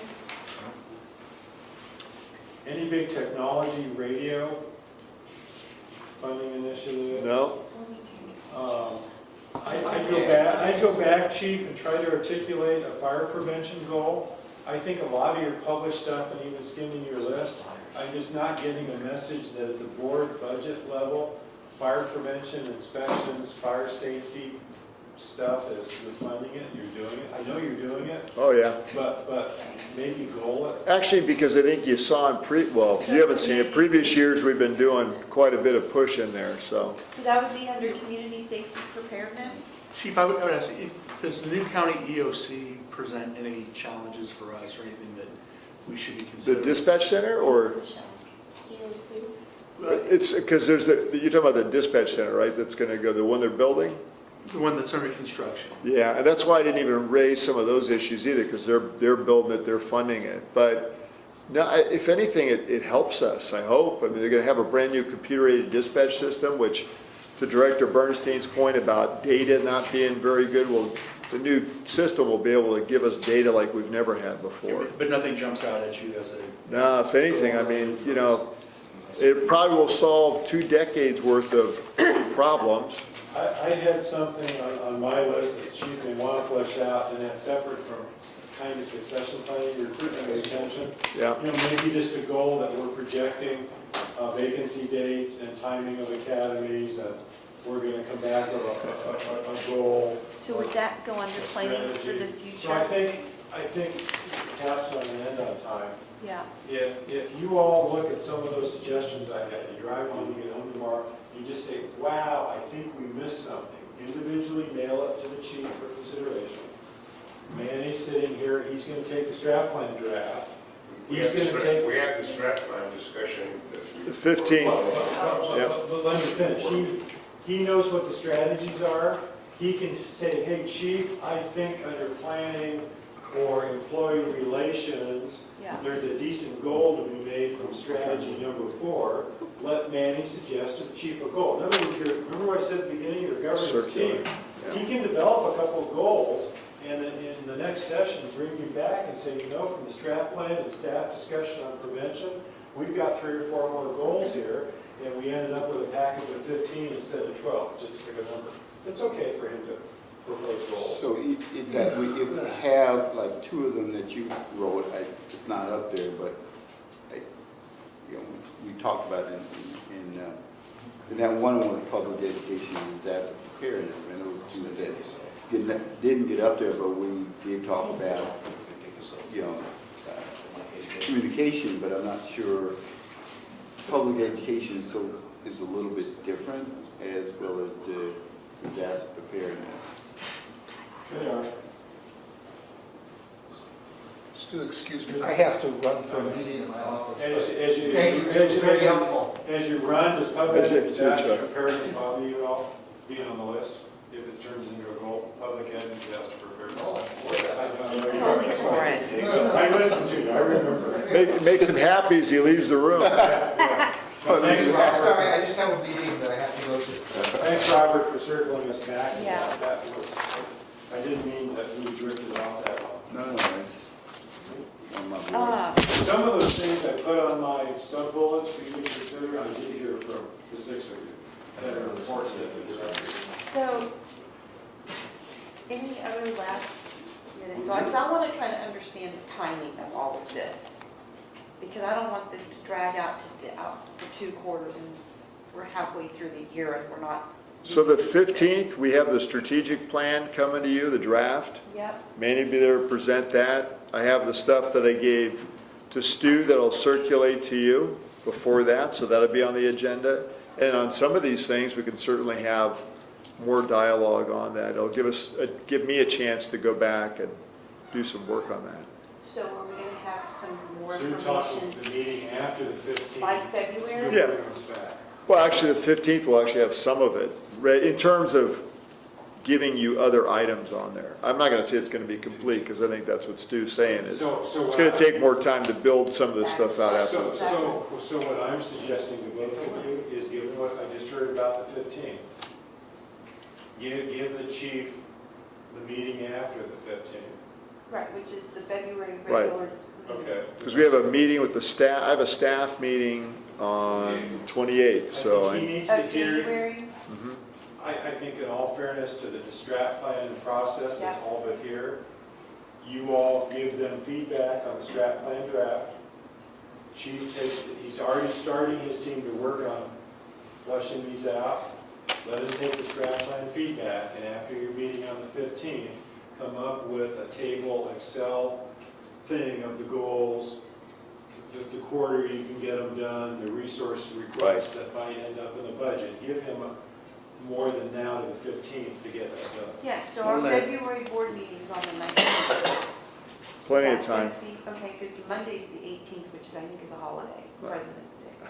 I I'm not know, worried but about I'm that. just- Virginia. That's just, that's another day on the calendar. So, Jim? will part of that review process include an evaluation of your resources and ability to do these things in a rough Yes, timeframe? Yes. Yeah, Okay. That's my recommendation. Don't just come up with a list. Come up with a resource time priorities list. Because the priorities don't have to be 1, 2, 7. but when Chief says, this is in Q4 for completion, the simple fact may be because Q1 has some due dates, nuclear priorities to it, and some of the softer stuff I can't get to till later in the budget year. And then we would attach priorities to the list. And I think you help, you work with him to understand priorities and move stuff around. And if additional resources were necessary, then Right, you would. we could address And that. and then in response to the February meeting cementing this, on my draft timeline, you're in great shape because they're still in budget prep. Yeah. They take your final goals and priorities from the February meeting, and when they bring you the budget, they're gonna have to add some words to the budget presentation that go, here, here, and here is the resourcing.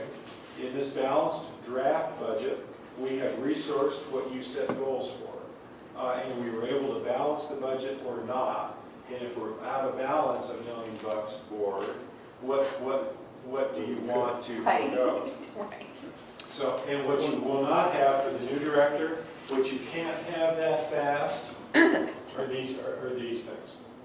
Yeah, that's gonna take time. One last point of clarification. There was goals set for last year. Yep. Are those being integrated into?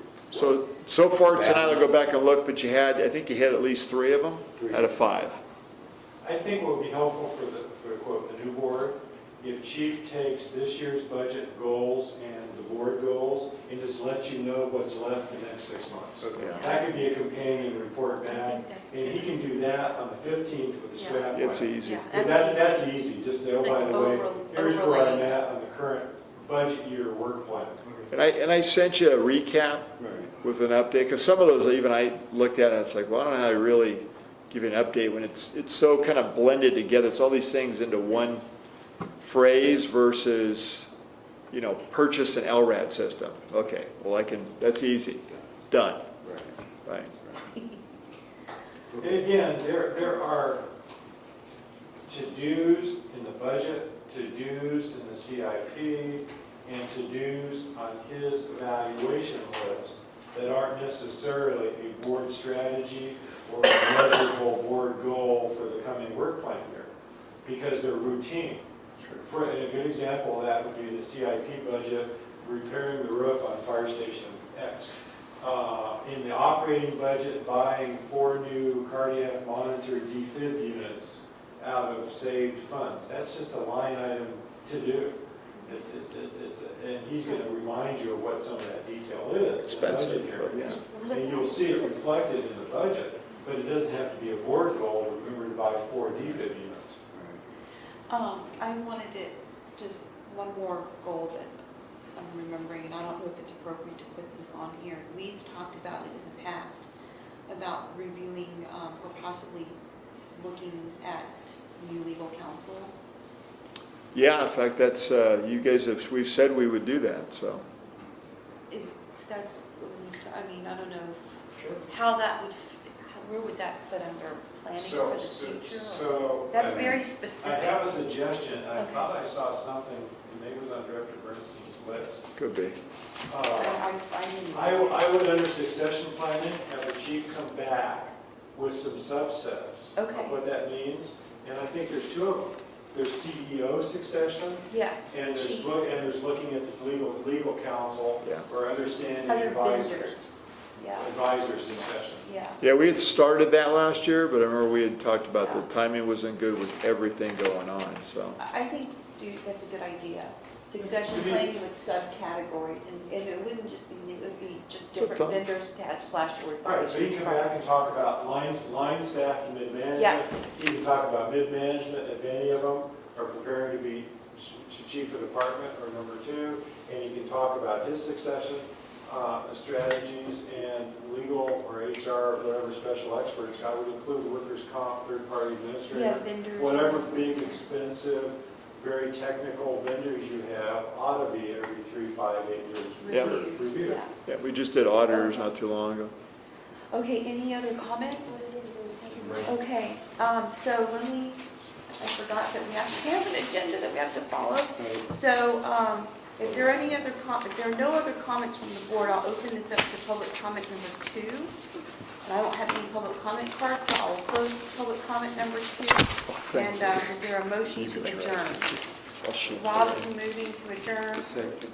Jim is seconding. So all in favor? Aye.